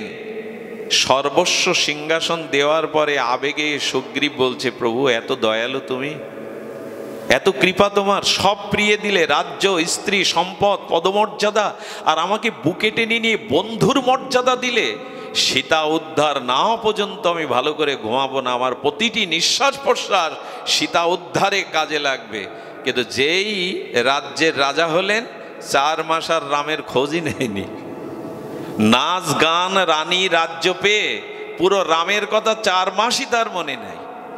রাম একদিন সকালে, বর্ষাকালে এসেছিল, বলল রাজ্যে যাও, বর্ষাকালটা চলে গেলে আমরা সবাই সীতার অন্বেষণ করব। আর ওই বর্ষাকালে মজ মস্তি করতে গিয়ে, নাচ গান এই পান করতে গিয়ে, ভোগ বিলাসে সুগ্রীব বেমালুম রামকে ভুলে গেল। চিন্তা করা যায়? বলেন আমাদের দশাও তাই। মনুষ্য জন্ম দিলেন, গীতা ভাগবত দিলেন, সনাতন ধর্মে জন্ম দিলেন, এত মঠ মন্দির দিলেন, এত সাধু সন্ত ভগবান অবতার রূপে এলেন, এই ধর্মে এত বিবেক প্রদান হয়ে, এত শাস্ত্র প্রদান হয়ে আমরাও সুগ্রীবের মতো ভগবানকে, এর কারণ কি? এর কারণ অনুসন্ধান করতে হবে। আমরা কেন ভুলে গেলাম?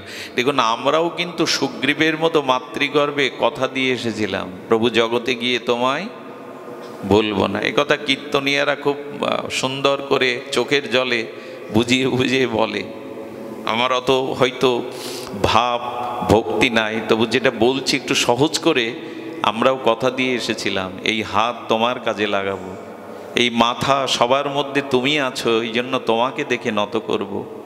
এই হাত সৎকর্ম, ভগবৎ কর্ম তোমার উপাসনায় লাগাবো। এই চোখ দিয়ে কুদৃশ্য নয়, সুদৃশ্যই দেখব, ভক্তকে দেখব, ভগবানের বিগ্রহকে দেখব, সজ্জনকে দেখব। এই পা দিয়ে যেখানে হরিকথা, যেখানে ভগবৎ ধাম তোমার লীলাক্ষেত্র, সেখানে হেঁটে যাব। এই বক্ষ দিয়ে তোমার অনুভববেদ্য শুদ্ধ অনুরাগী ভক্তের ছোঁয়া নেব। সুধীজন, এই কান দিয়ে তোমার গুণগাথা ছাড়া আন কথা, পরনিন্দা পরচর্চা শুনব না। এই নাসিকা দিয়ে মন্দিরের পুত পবিত্র ধূপের গন্ধ, আরতির গন্ধ, পুষ্প চন্দন চর্চিত গন্ধ নেব। সব কথা দেওয়া ছিল, এই জন্য এই ইন্দ্রগুলো ভগবান দিয়েছিলেন। আচ্ছা, মানুষের ছাড়া অন্য প্রাণীর হাত দেননি ভগবান, কারণ কি? সবাই পা দিয়েই হাতের কাজ করে। কারণ মানুষকে ভগবান এত উন্নত করে পাঠিয়েছেন, হাতটা কেবল মানুষকেই দিয়েছেন। কারণ এই হাত শ্রেষ্ঠ কর্মের জন্য, ভগবৎ কর্মের জন্য, মানুষের কল্যাণের জন্য পশুদের এই হাত দেননি, তারা পা দিয়েই হাতের কাজ করে। জিহ্বাটা সবার আছে, কৃষ্ণ বলতে পারে না। কুকুর শুকরগুলো চিৎকার করেও কৃষ্ণ বলতে পারে না। আমি পাপী হলেও কৃষ্ণ বলতে পারি, রাম বলতে পারি। এগুলো দিয়েছেন এমনি এমনি না, এগুলো দিয়েছেন ভগবান তার কাজে লাগার জন্য, নিজের উদ্ধারের জন্য। কিন্তু কাজে লাগালাম কই? সুগ্রীবের মতো ভুলে গেলাম। ভুলে যাওয়ার 4টি কারণ বলেছেন, অপেক্ষা না করে আপনাদের জানাই। 4টি কারণ হলো রাজ্য, কোষ, পুর, নারী। শব্দগুলো মৈথিলি ভাষায়, আমি ব্যাখ্যা করে জানাচ্ছি। রাজ্য, কোষ, পুর, নারী, এই 4টের কারণে সুগ্রীবের মতো আমরাও ভগবানকে ভুলে যাই। প্রথমে বলি রাজ্য। রাজ্য পেলে ভগবানকে ভুলে যায়, এটা ঠিক না। প্রহ্লাদ মহারাজ তো রাজা হয়েছিলেন, ধ্রুবও তো রাজা হয়েছিলেন, হয়েছিলেন না? রাম তো নিজেই রাজা হয়েছিলেন, ভগবান। এমনকি অম্বরীশ মহারাজও মহারাজ হয়েছিলেন, কই সে তো ভোলেনি। আসলে এখানে রাজ্য বলতে পদ, খুব ধ্যান দিয়ে শুনতে হবে। রাজ্য বলতে বড় পদমর্যাদা। একটু সতর্ক থাকবেন, মানুষ যখন বড় কোনো পদমর্যাদা পেয়ে যায়, সেই পদমর্যাদা পাওয়ার সাথে সাথে তার ভিতরে এমন একটা ব্যস্ততা, এমন একটা অভিমান কাজ করে, তখন আর হরিভজন, ভক্ত সঙ্গ, ভগবৎ কর্মের কথা তার কিছু মনে করবেন না। এখানে যদি একজন মন্ত্রীকে আনেন, তো মন্ত্রীর মালা পরাবেন, একটু শঙ্করধ্বনি সংবর্ধনা দিবেন, 2-4 মিনিট কিছু বলার জন্য উনি বলবেন, দেখুন আমার অনেক কাজ, আমি আপনাদের সময় দিতে পারছি না, দুঃখিত, কিছু মনে করবেন না। আসলেই কিন্তু খুব বেশি কাজ নেই এখন তার। কিন্তু উনি কি আপনাদের মতো মাটিতে বসে, এখানে বসে হরিকথা শুনবেন? বড় পদ পাওয়ার পরে মানুষের ভিতরে অভিমান কাজ করে। এই পদ পেলে যদি বিবেক না থাকে, সাধুসঙ্গ না থাকে, ভগবানের বিশেষ কৃপা না থাকে, তবে বড় কোনো পদে গেলেই ধীরে ধীরে ঈশ্বরের উপাসনা, ঈশ্বরের ভাবনার সময় কমতে থাকে জীবনে। এখানে রাজ্য বলতে পদ বলা হয়েছে। কিন্তু এই কথাগুলি কাদের জন্য? ওই যে বললাম, যাদের সৎসঙ্গ, সদ্গুরুদেবের কৃপা হয়নি, তারা যদি পদ পায়, এই পদমর্যাদায় ধীরে ধীরে ভুলতে থাকে, তখন নিজের ভিতরে অভিমান, বড়ত্ব চলে আসে। এটা চারিদিকে চোখ খোলা রাখলে দেখতে পাবেন, তবে সবার জন্য না। সুধীজন, এখানে জজ আছেন, এখানে প্রফেসরগণ আছেন আমার সামনে, তার বর্তমানে জজ, বর্তমানে অনেক প্রফেসরে, আমি তাদের পরিচয় তুলে ধরব না। এখানে একজন জজ আছেন, তিনি বসে বসে মাটিতে পাঠ শুনছেন। কেউ কেউ আছে পদ পেলে মনে করে আরো দৈন্য আসে তার জীবনে, আরো বিনয় আসে এই জন্য যে আমাকে উদ্ধার হতে হবে। বিশেষ সদ্গুরুর কৃপা, সৎসঙ্গ পেলে, পদ পেলেও মানুষ ভুলে যায় না। এই যে এই পদটাতে আমি বসিনি, ভগবান শ্রী গুরুদেবে বসে, এখন যদি মনে করি আমি খুব বড় বক্তা, হয়ে গেল। ওই ভগবানের পূজার ছলে ভগবানকেই ভুলে থাকলাম। রবীন্দ্রনাথ এই মরমী কবি বলেছিলেন, তোমার পূজার ছলে তোমায় ভুলে থাকি। বড় পদ পেলে তখন পূজার নাম করে তোমাকে ভুলে যাওয়ার চেষ্টা করি। সুধীজন, দ্বিতীয় হলো কোষ। কোষ মানে এই শব্দে বলা হয়েছে বহুবিধ ধন সম্পত্তি কারো জীবনে যদি এসে যায়, বহুবিধ টাকা পয়সা, ভূসম্পত্তি, প্রথমেই সে ভগবান ভুলতে থাকে। এই জন্য কারো জীবনে যদি পূর্ব কর্ম অনুসারে প্রচেষ্টার দ্বারা অর্থ সম্পদ পেয়ে থাকেন, ওটা মানব কল্যাণে, সৎকর্মে, ঈশ্বর কাজে, ভক্ত সেবায় কিছু ব্যয় করুন, নালে ওই অর্থের অভিশাপ হয়ে দেখা দেবে আপনার জীবনে। এই জন্য অর্থ যেই আপনার জীবনে অতিরিক্ত মাত্রায় আসবে, দেখুন রামকৃষ্ণদেবের কাছে একটা সহজ সরল যুবক যেত দক্ষিণেশ্বরে, ঠাকুরকে গিয়ে গড় হয়ে প্রণাম করত, কি দৈন্য ভরে ঠাকুরের একটু স্তুতি করত, প্রণাম করত, ঠাকুরের মুখে দুটো কথা শুনতেন। ছেলেটা মাঝখানে আসে না। ঠাকুর একদিন গঙ্গার ঘাট থেকে উপরে উঠছে মথুরের সাথে, ওই ছেলেটা দেখে ঠাকুর গঙ্গার উপরের ঘাটে। ঠাকুরকে দেখে কোমরে হাত দিয়ে বলছেন, মাথা উঠছে, কি গো ঠাকুর, আছো কেমন?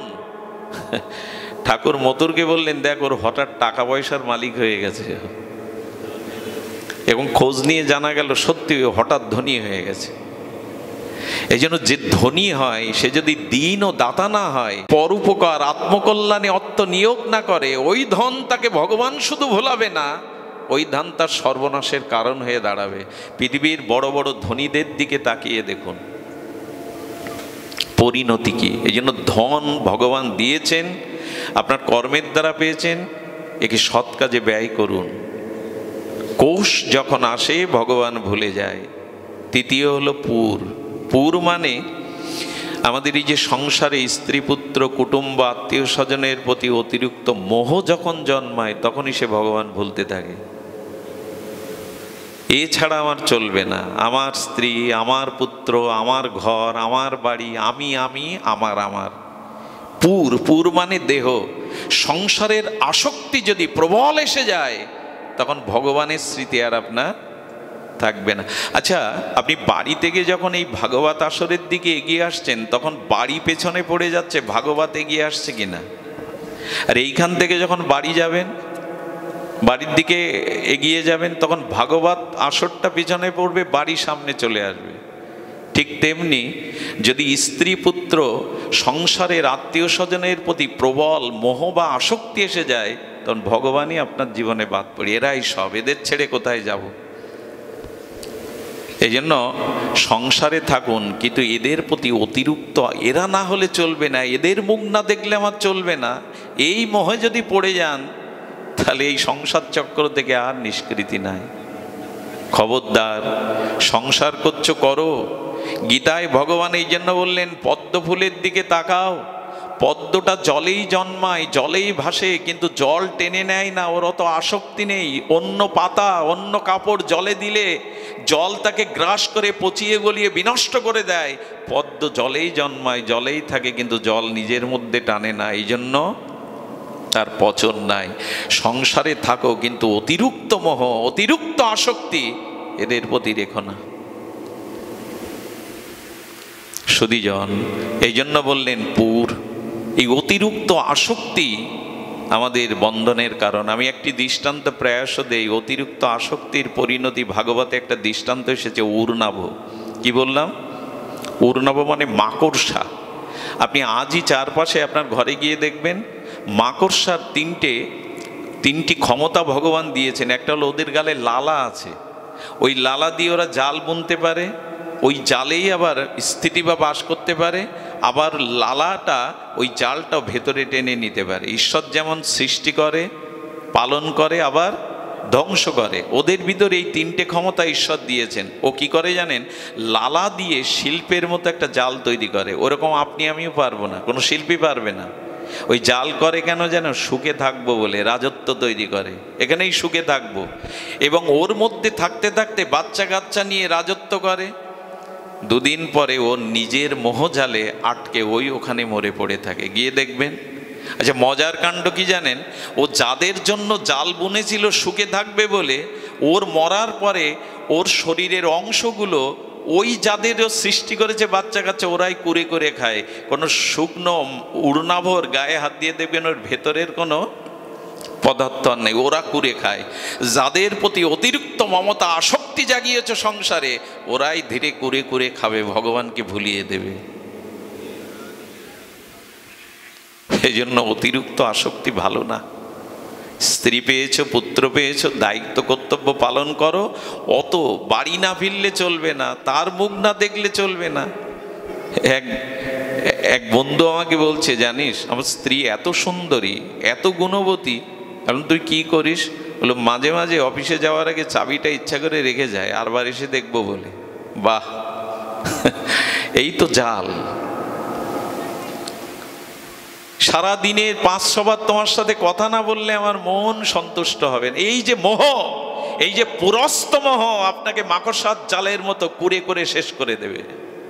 এই জন্য মাঝে মাঝে ঘর থেকে বেরোতে হয়, মাঝে মাঝে ওদের মুখ না দেখে একটু ভক্ত মুখ দেখতে হয়, একটু বেরোতে হয় ঘর থেকে। ওই চার দেয়ালের মধ্যে মোহগ্রস্ত হয়ে পড়ে থাকলে ওখানেই পড়ে থাকতে হবে মাকড়সার মতো। এই জন্য একটু সাধু সঙ্গে যাও, একটু মোহ ত্যাগ করো। চতুর্থটা হলো নারী। কটা বললাম? রাজ্য, কোষ, পুর আর নারী। নারী মানে কি? মায়েরা, মেয়েরা, এরা ঈশ্বর ভুলিয়ে দেয় না। নারী শব্দ তা বোঝায়নি। নারী মানে মেয়ে ছেলে, নারী মানে মায়েরা বোনেরা না।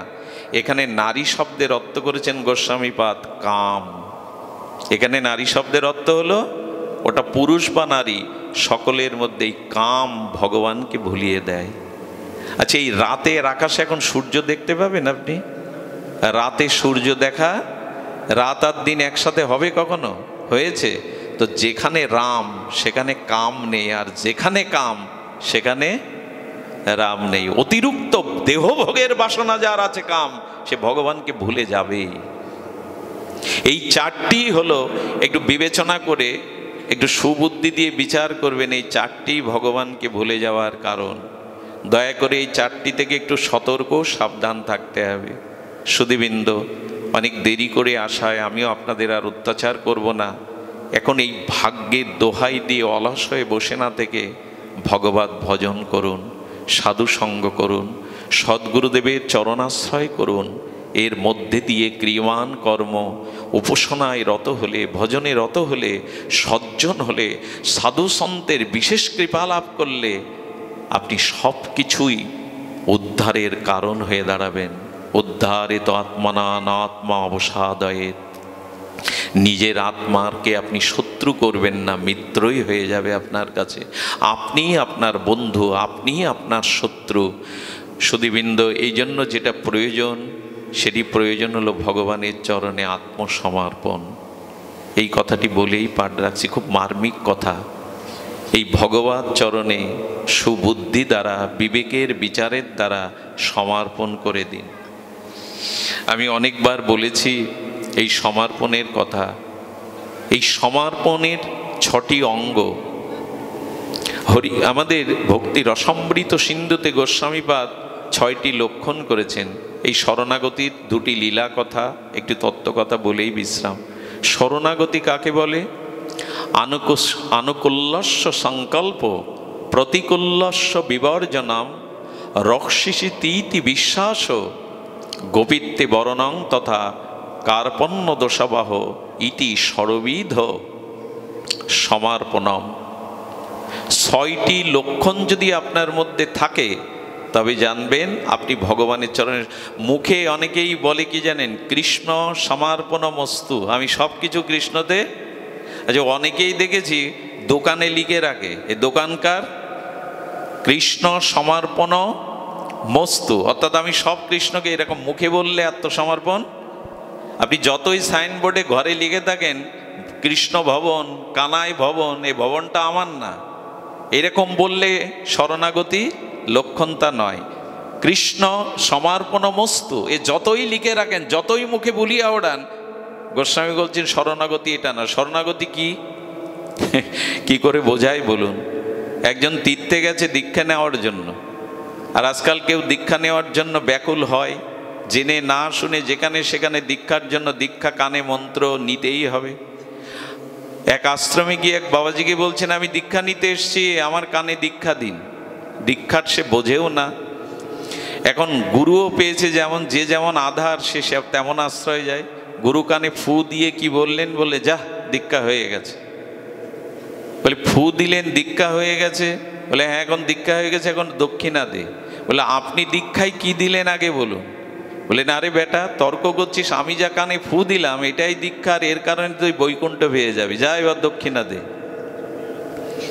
এও কম চালাক না।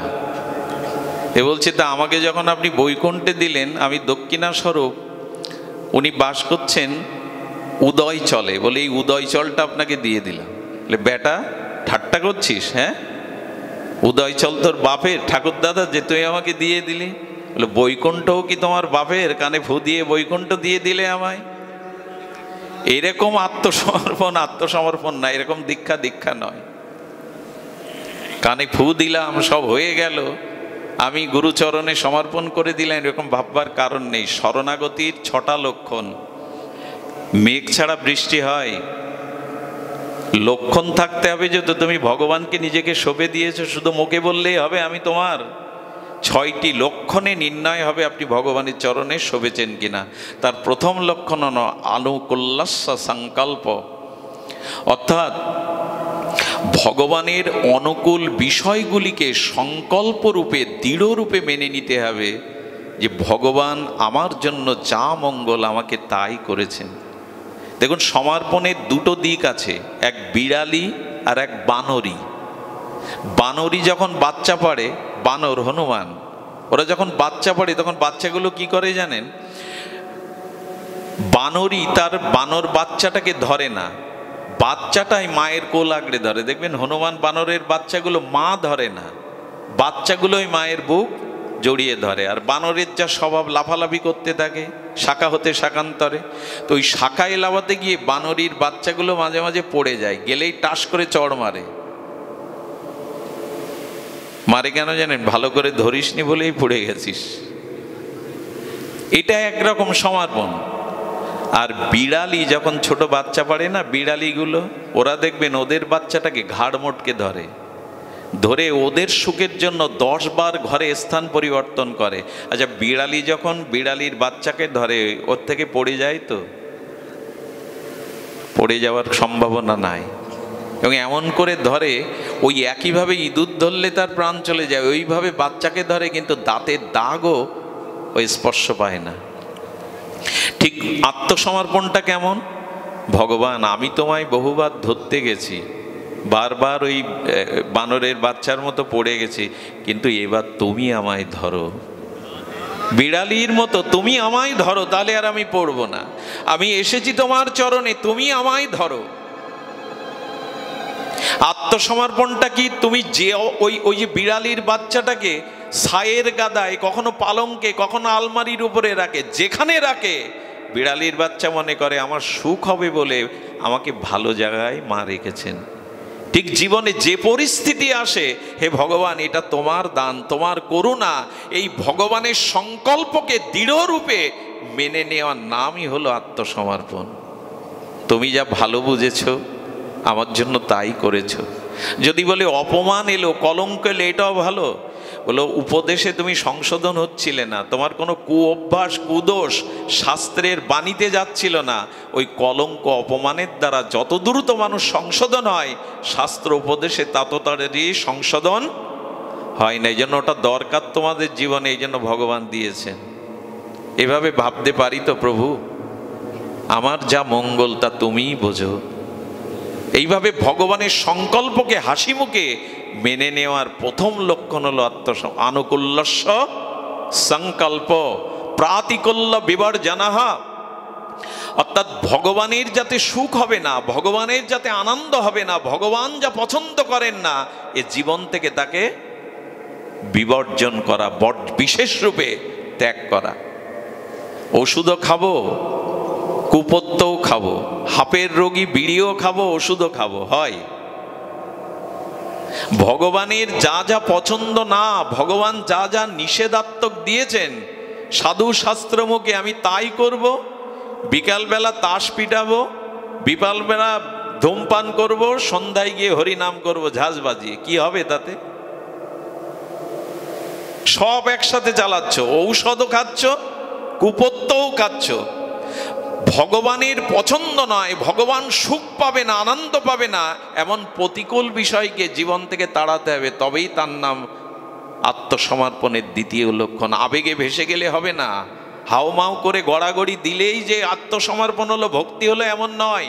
অভিনেতারাও মানুষকে কাঁদাতে পারে, থিয়েটারের অভিনেতা মানুষকে চোখের জলে ভাসাতে পারে, এটা ভক্তি নয়। ভক্তি তখনই হবে যখন নিষিদ্ধ বস্তুগুলো আপনার জীবন থেকে আপনি তাড়াতে পারবেন। মুখে মুখে ভগবান আমি তোমার, সব তোমায় সঁপে দিলাম, অত সোজা নয়। গোস্বামীগণ বলছেন প্রাতিকূল্য বিবর্জনঃ, যা ভক্তি বিরোধী, ভগবান বিরোধী, ভগবানের সুখ হবে না, আনন্দ হবে না, এমন বিষয়গুলো জীবন থেকে তাড়িয়ে দাও, বর্জন করো। এরই নাম আত্মসমর্পণ। তৃতীয় কি? তৃতীয় হলো রক্ষিতি তীতি বিশ্বাস। এই শব্দটা একটু শুনতে হবে, কেন জানি না, ক্লান্ত শ্রান্ত হলেও ভগবত কথায় একটু সময় হয়তো বেশি নিয়ে ফেরছি। আচ্ছা, আপনারা যাদের সন্তান পিতামাতা বেঁচে আছে, কোনো সন্তান আজকে জিজ্ঞাসা করে বাবা কালকে আমাকে খেতে দেবে? করেছেন? বাবার কাছে এই প্রশ্ন করেছেন কখনো? আমি তো তোমার সন্তান, কাল খেতে দেবে কিনা আমায়? প্রতিটি সন্তান জানে পিতামাতা আমায় দেখবে, আমার পিতা তো মাতা তো, তেমনি ভগবানের প্রতি বিশ্বাস রাখুন, তিনি আমাকে রক্ষা করবেন, তিনি আছেন আমার জীবনে। কেউ না থাকলেও তিনি আছেন আমার জীবনে। তিনি যে আছেন এই বিশ্বাসটা তাকে রক্ষা করুন। তিনি আছেন, বিশ্বম্ভর এই জগৎকে তিনি রক্ষা করছেন। এই জগৎ আমার জন্য তার করুণা, তার কৃপা পরিপূর্ণরূপে। শুনুন তবে শ্রীধাম পান্থজি ভক্তমাল চরিত্রে এই লীলাটি আমার বড় হৃদয়কে বিগলিত করে দেয়। শ্রীধাম পান্থজি তিনি ছিলেন মহারাষ্ট্রের এক মুসলিম বাদশাহ সম্রাটের একজন ঊর্ধ্বতন কর্মচারী। অনেক ধনসম্পত্তি তিনি অর্জন করেছিলেন। মহারাষ্ট্রে একবার দুর্ভিক্ষ হয়, আর উনি ছিলেন বিট্টল ভগবানের ভক্ত। আমরা যাতে গোবিন্দ বলি, গোবিন্দ আমাদের প্রিয় শ্রীকৃষ্ণকে মহারাষ্ট্রে ওরা পাণ্ডুরিক বিট্টল বলে ডাকে। ওদের দেশে আমাদের গোবিন্দজির নাম, কৃষ্ণজির নাম বিট্টল ভগবান, বিট্টল পুণ্ডরিক বিট্টল। উনি 3 বেলা ভগবানের কাছে যান, বিট্টলের চোখের জলে প্রার্থনা করেন। আচ্ছা, আপনি মন্দিরে বসে জপ তপ সাধন ভজন 4-5 ঘন্টা করেন, এতে আপনি ভক্ত ভদ্র বোঝা যাবে? না পাড়া প্রতিবেশী পরিবেশে আপনার চরিত্র ব্যবহারে বোঝা যাবে আপনি ভদ্র ভক্ত? কোনটা? একটু কথা বলুন। মন্দিরে বসে থাকলে, মন্দিরে বসে থাকলে, কারণ এখানে আমরা এখন সবাই সাধু, ভগবতে এসছি, মন্দিরে ভগবানের সামনে আবার সবাই শান্ত, সবাই সাধু। আপনার মূল পরিচয় আপনার পারিপার্শ্বিক পরিবারে আর ব্যবহারে, চরিত্রে। তেমনি উনি বিট্টলজির এত ভক্ত ছিলেন, ওনার চরিত্রও ছিল পরম উন্নত, বদান্য, দীন দাতা। একবার মহারাষ্ট্রে দুর্ভিক্ষ হয়, খুব ধ্যান দিয়ে শুনুন।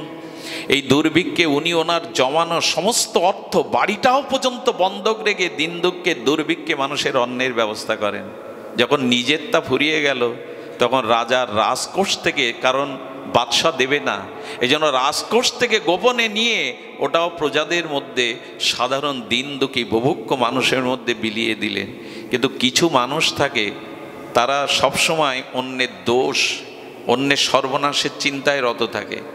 তার মধ্যে একজন বাদশাকে বলল, এমন উদ্ধতন কর্মচারীকে রেখেছেন, আপনার রাজত্বই শেষ করে দেবে, রাজকোষ শেষ করে দেবে।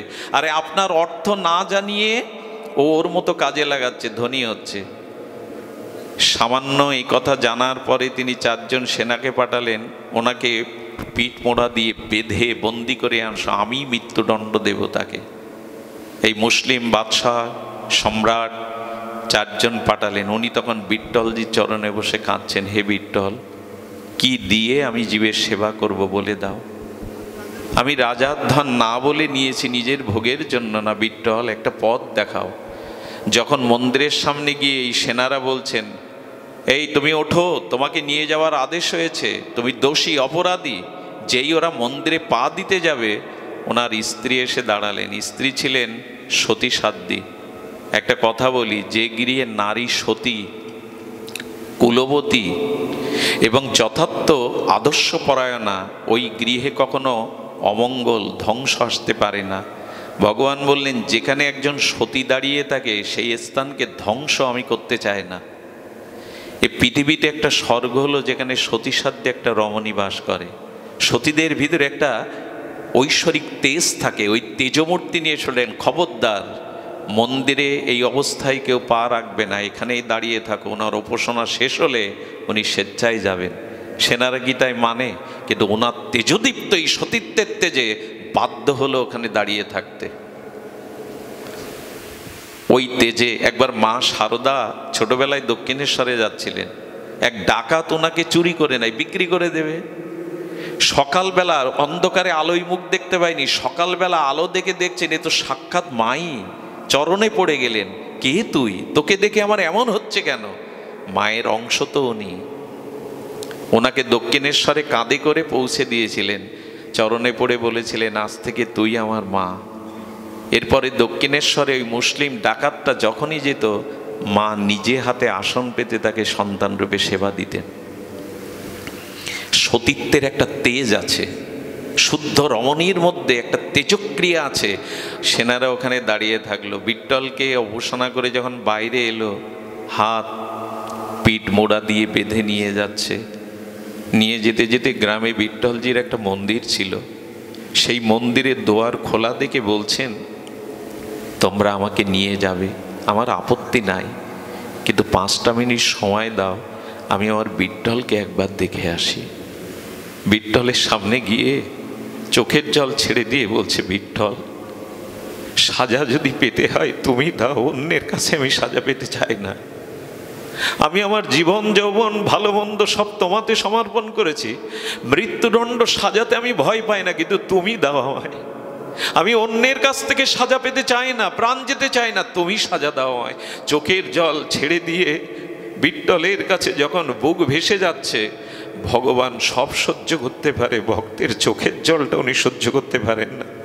এত ধীর ভগবান, কিন্তু শুদ্ধ ভক্তের চোখের জল ভগবানের আসনটাকে কাঁপিয়ে দেয়, বুকে উত্তাল তরঙ্গ তুলে দেয়। কি ঘটলো জানেন? মাত্র 200-250 বছর আগের ঘটনা। তখন খণ্ড খণ্ড রাজ্য প্রথা ছিল, আরো কিছুদিন আগে হবে ইতিহাসে এই মহারাষ্ট্রের ঘটনা। ভগবান নিজে একটা যুবকের রূপ ধরে কিছু হীরা মোহর একটা পবিত্র বস্ত্রতে নিয়ে গিয়ে তিনি সম্রাটের সামনে গিয়ে বলছেন, খানজানিকে ডাকুন, আপনার রাজকোষ থেকে যতটা শ্রীধাম পান্থ সম্পদ নিয়েছেন তার অধিক সম্পদ উনি পাঠিয়ে দিয়েছেন, এই নিন। খাজাঞ্চি খুলে দেখে, বলছে, সম্রাট, এই দামি দামি হীরা আমাদের রাজকোষেও নাই, ও যা নিয়েছে এরকম রাজকোষ 10 বার কেনা যাবে। হঠাৎ ওই যুবকের দিকে তাকিয়ে সম্রাট বলছে, মানুষের চেহারা এমন হতে পারে, কণ্ঠ এত মধুর হতে পারে, কেন হবে না? দাঁড়িয়ে আছে তো চির সুন্দর সচ্চিদানন্দ ভগবান। বলে, না, সে তোমার পরিচয় কি? কি তোমার পরিচয়? বলে, পরিচয় শুনবেন, শ্রীধাম পন্থজির আমি দাস, চাকর ওনার বাড়ির। এই একটাই কেবল জায়গা আছে, আপনার কর্মচারীকে আপনি কখনো চাইবেন না সে আপনাকে ছাপিয়ে যাক। হ্যাঁ, আপনি অর্থ বাড়ি গাড়ি দিতে পারেন, কিন্তু কোনো মহাজন চায় না কর্মচারী আমার থেকে উপরে উঠুক। কিন্তু ভগবান বললেন, যারা আমার ভজন করে, আমি ভক্তের প্রভু করে রেখে আমি তার চরণের দাস হয়ে যায়। ভক্ত বেরা মুকুটমণি মে ভক্ত কা দাসু, আমি ভক্তকে আমার মাথার মুকুট করে আমি তার দাস হয়ে যাই। এ কথা কথার কথা নাই, ভগবান তাই হন। বলেন, আমি ওনার বাড়ির দাস, চাকর, আপনাকে না জানিয়ে নিয়েছেন, এই জন্য আমার কাছে পাঠিয়ে দিয়েছেন, এইগুলো নিয়ে আপনি তাকে মুক্ত করে দিন। সুধীবৃন্দ, বিদায় নেওয়ার পরে যখন 4 জন তাকে বেঁধে এনে সামনে এনেছে, তখন বললে, শ্রীধাম পন্থ, আচ্ছা ওর বাঁধন খুলে দাও, তুমি বলো তো এরকম দাসকে কোথায় পেয়েছো, এমন কর্মচারী কোথায় পেয়েছো? বলো, কার কথা বলছেন সম্রাট? বলে, তোমার দেওয়া মুক্তাগুলো, সম্পদগুলো তো ফিরিয়ে দিয়ে গেল, আর এই সম্পদ বা তুমি কোথায় পেলে? হাত জোর করে বললেন, আমি কাঙাল, আমি ভিখারি, আমার জীবনে দাস কেহ নাই। বলেন, এই দেখো তোমার দাস এসে এই মণিমুক্তা এইগুলি দিয়ে গেল, যা আমার রাজকোষেও অসম্ভব। বুঝতে পারলেন, বিঠ্ঠলজির মন্দিরে গিয়ে লুটিয়ে পড়ে বললেন, আমার জন্য আমার দাস হয়ে তুমি গেছো তাকে ঋণ শোধ করতে, এ দায়িত্ব তো তোমায় দেইনি আমি, আমার জন্য কেন বোঝা বইবে তুমি? আর কখনো করবে না এটা। এই হলো আত্মসমর্পণকারী ভক্তের দায়িত্ব, ভগবান মাথায় করে নেন। মনে পড়ে আপনাদের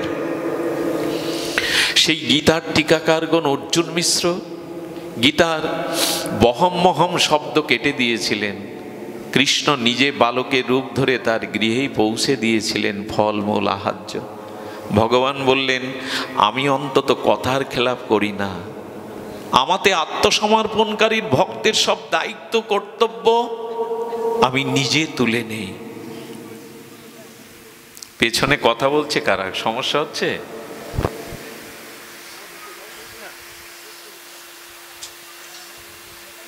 সুধীজন, আত্মসমর্পণের লক্ষণ এই, সর্বস্ব যদি বলতে পারেন, তার প্রতি ভরসাটা রাখুন। এই জগতে কেউ আপনাকে ভরসা দেবে কিনা জানি না, কিন্তু গোবিন্দ বলেছেন, যারা আমার ভজন করে, যারা আমাকে আত্মসমর্পণ করে, কন্তেও প্রতি জানাহি নমে ভক্ত প্রণশ্যতি, তাদের বিনাশ নাই। এ ছোট্ট একটা আরেকটি লীলা বলবো বলেছিলাম, বলেই বিশ্রাম করি। আত্মসমর্পণকারী ভক্তকে কিভাবে ভগবান রক্ষে, অপূর্ব একটা দৃষ্টান্ত। এটাই আমার বিশ্রাম কথা, সঁপে দিন ভগবানের চরণে। এই যে এই পর্যন্তই আমরা 3টে লক্ষণ বলবো, আবার যদি মহাপ্রভু কৃপা করে পরবর্তীতে আর 3টে লক্ষণ হয়তো বলার অভিপ্রায় রইল। শুধু এইটুকু বলবো, বিশ্বাস তার উপরে রাখুন, কারোর উপরে বিশ্বাস থাকুক আর না থাকুক, সমর্পণে করে দিন। সুধীবৃন্দ, অর্জুনকে ভগবান কৃষ্ণ একদিন প্রভাতে বলছেন, যাও অর্জুন, কিছু ফুল তুলে নিয়ে এসো। কুসুম কানন হতে আমার মালার জন্য, অর্চনের জন্য কিছু ফুল লাগবে। গান্ডীবটা তৃতীয় পাণ্ডব অর্জুনের কাঁধেই ছিল। সেই গান্ডীব অবস্থায় ফুল তুলতে গেছে কার বাগানে জানেন?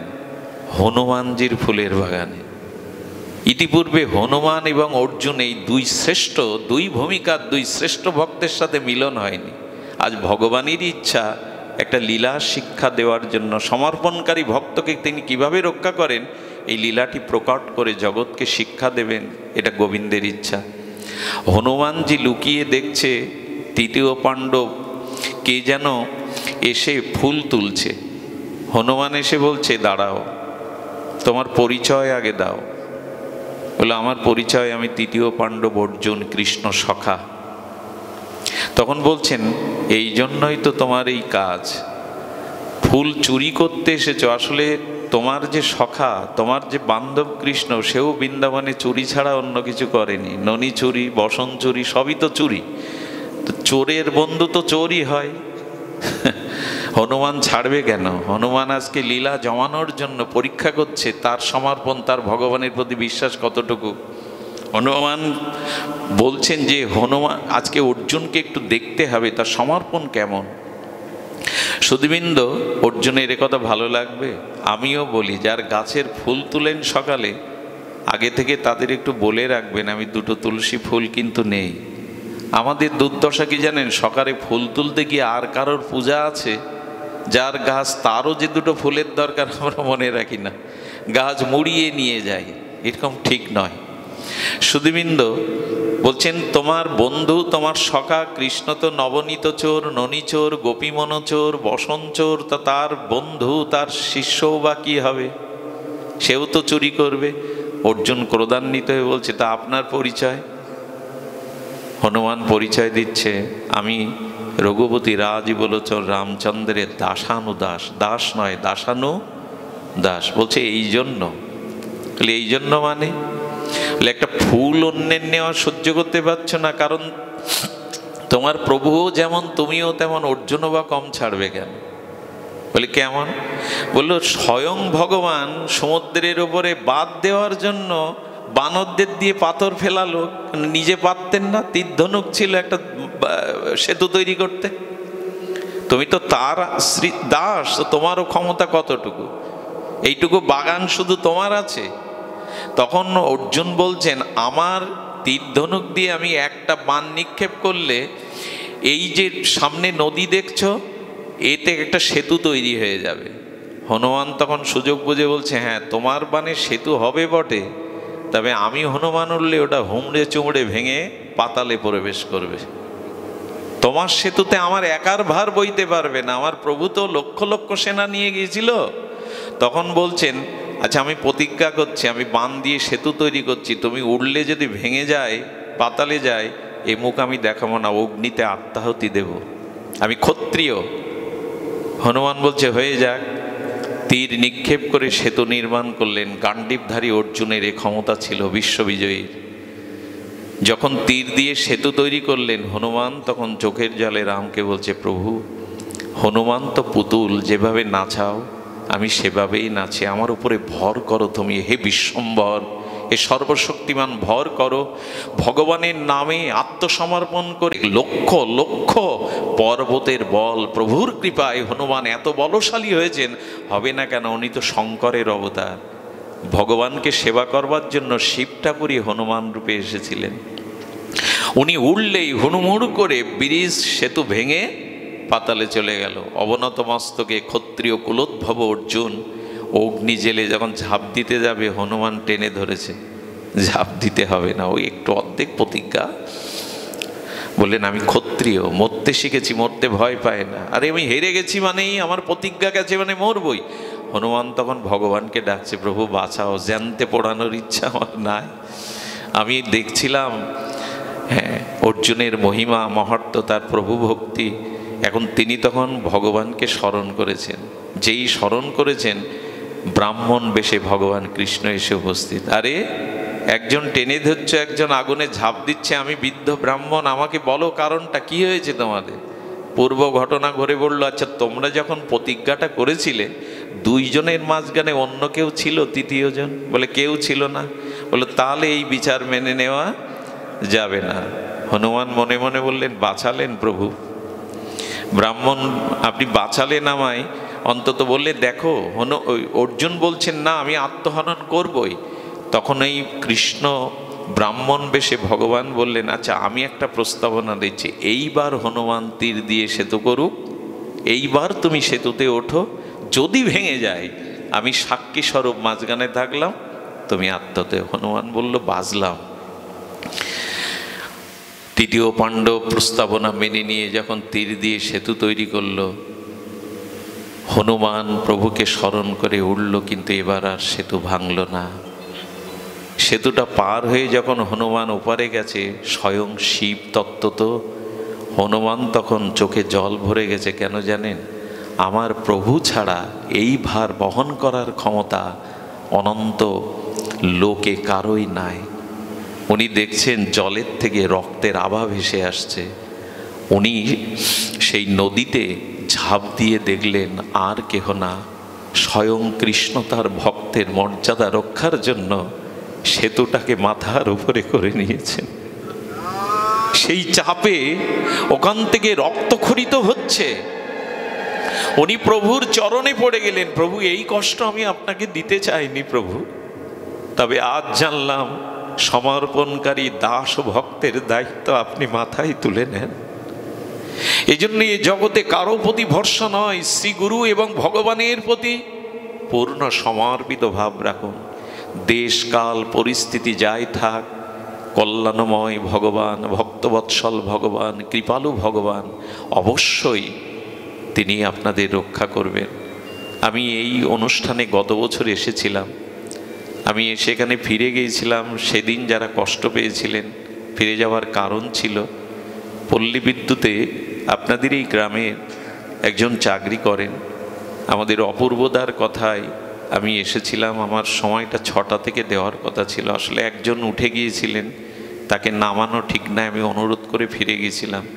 গ্রামবাসী সহ ভক্তরা যদি কষ্ট পেয়ে থাকেন, পেয়েছেন, আমি করজোরে গলায় কাপড় দিয়ে ক্ষমা চাইছি। আমাকে আরেকটা পাঠে যাওয়ার জন্য চলে যেতে হয়েছিল, ক্ষমা সুন্দর দৃষ্টিতে দেখবেন। মনে আমার জন্য পূর্ণ আশিস শুভাশিস রাখবেন। আজকের এই অনুষ্ঠানে যারা করুণা করে এসেছেন, আমি আসলে আপনাদের যোগ্য নই, নর্দমার বিষয়ে একজন কীট, না আছে বিদ্যা, না আছে ভজন, তবু এতই বাগেরহাট থেকে, কোথা থেকে এরা এসছে, কত দূর থেকে, যশোর থেকে, বাগেরহাট থেকে কত দূর দূরান্ত ভক্তরা এসেছেন নাম না জানা। আমি আপনাদের কাছে আঁচল পেতে একটা ভিক্ষা চাইব, সেটা হলো আপনাদের পায়ের ধুলোটা বাতাসে আমার মাথায় দিন, আঁচলে দিন, যেন জীবনের বাকি সময়টুকু আপনাদের চরণ সান্নিধ্যে গৌর কথা, ভগবানের গুণগাথায় কাটাতে পারি। জয় শ্রী গুরু প্রেমানন্দে গৌর হরি বল। জয় শ্রী রাধে, জয় রাধে, জয় শ্রী রাধে।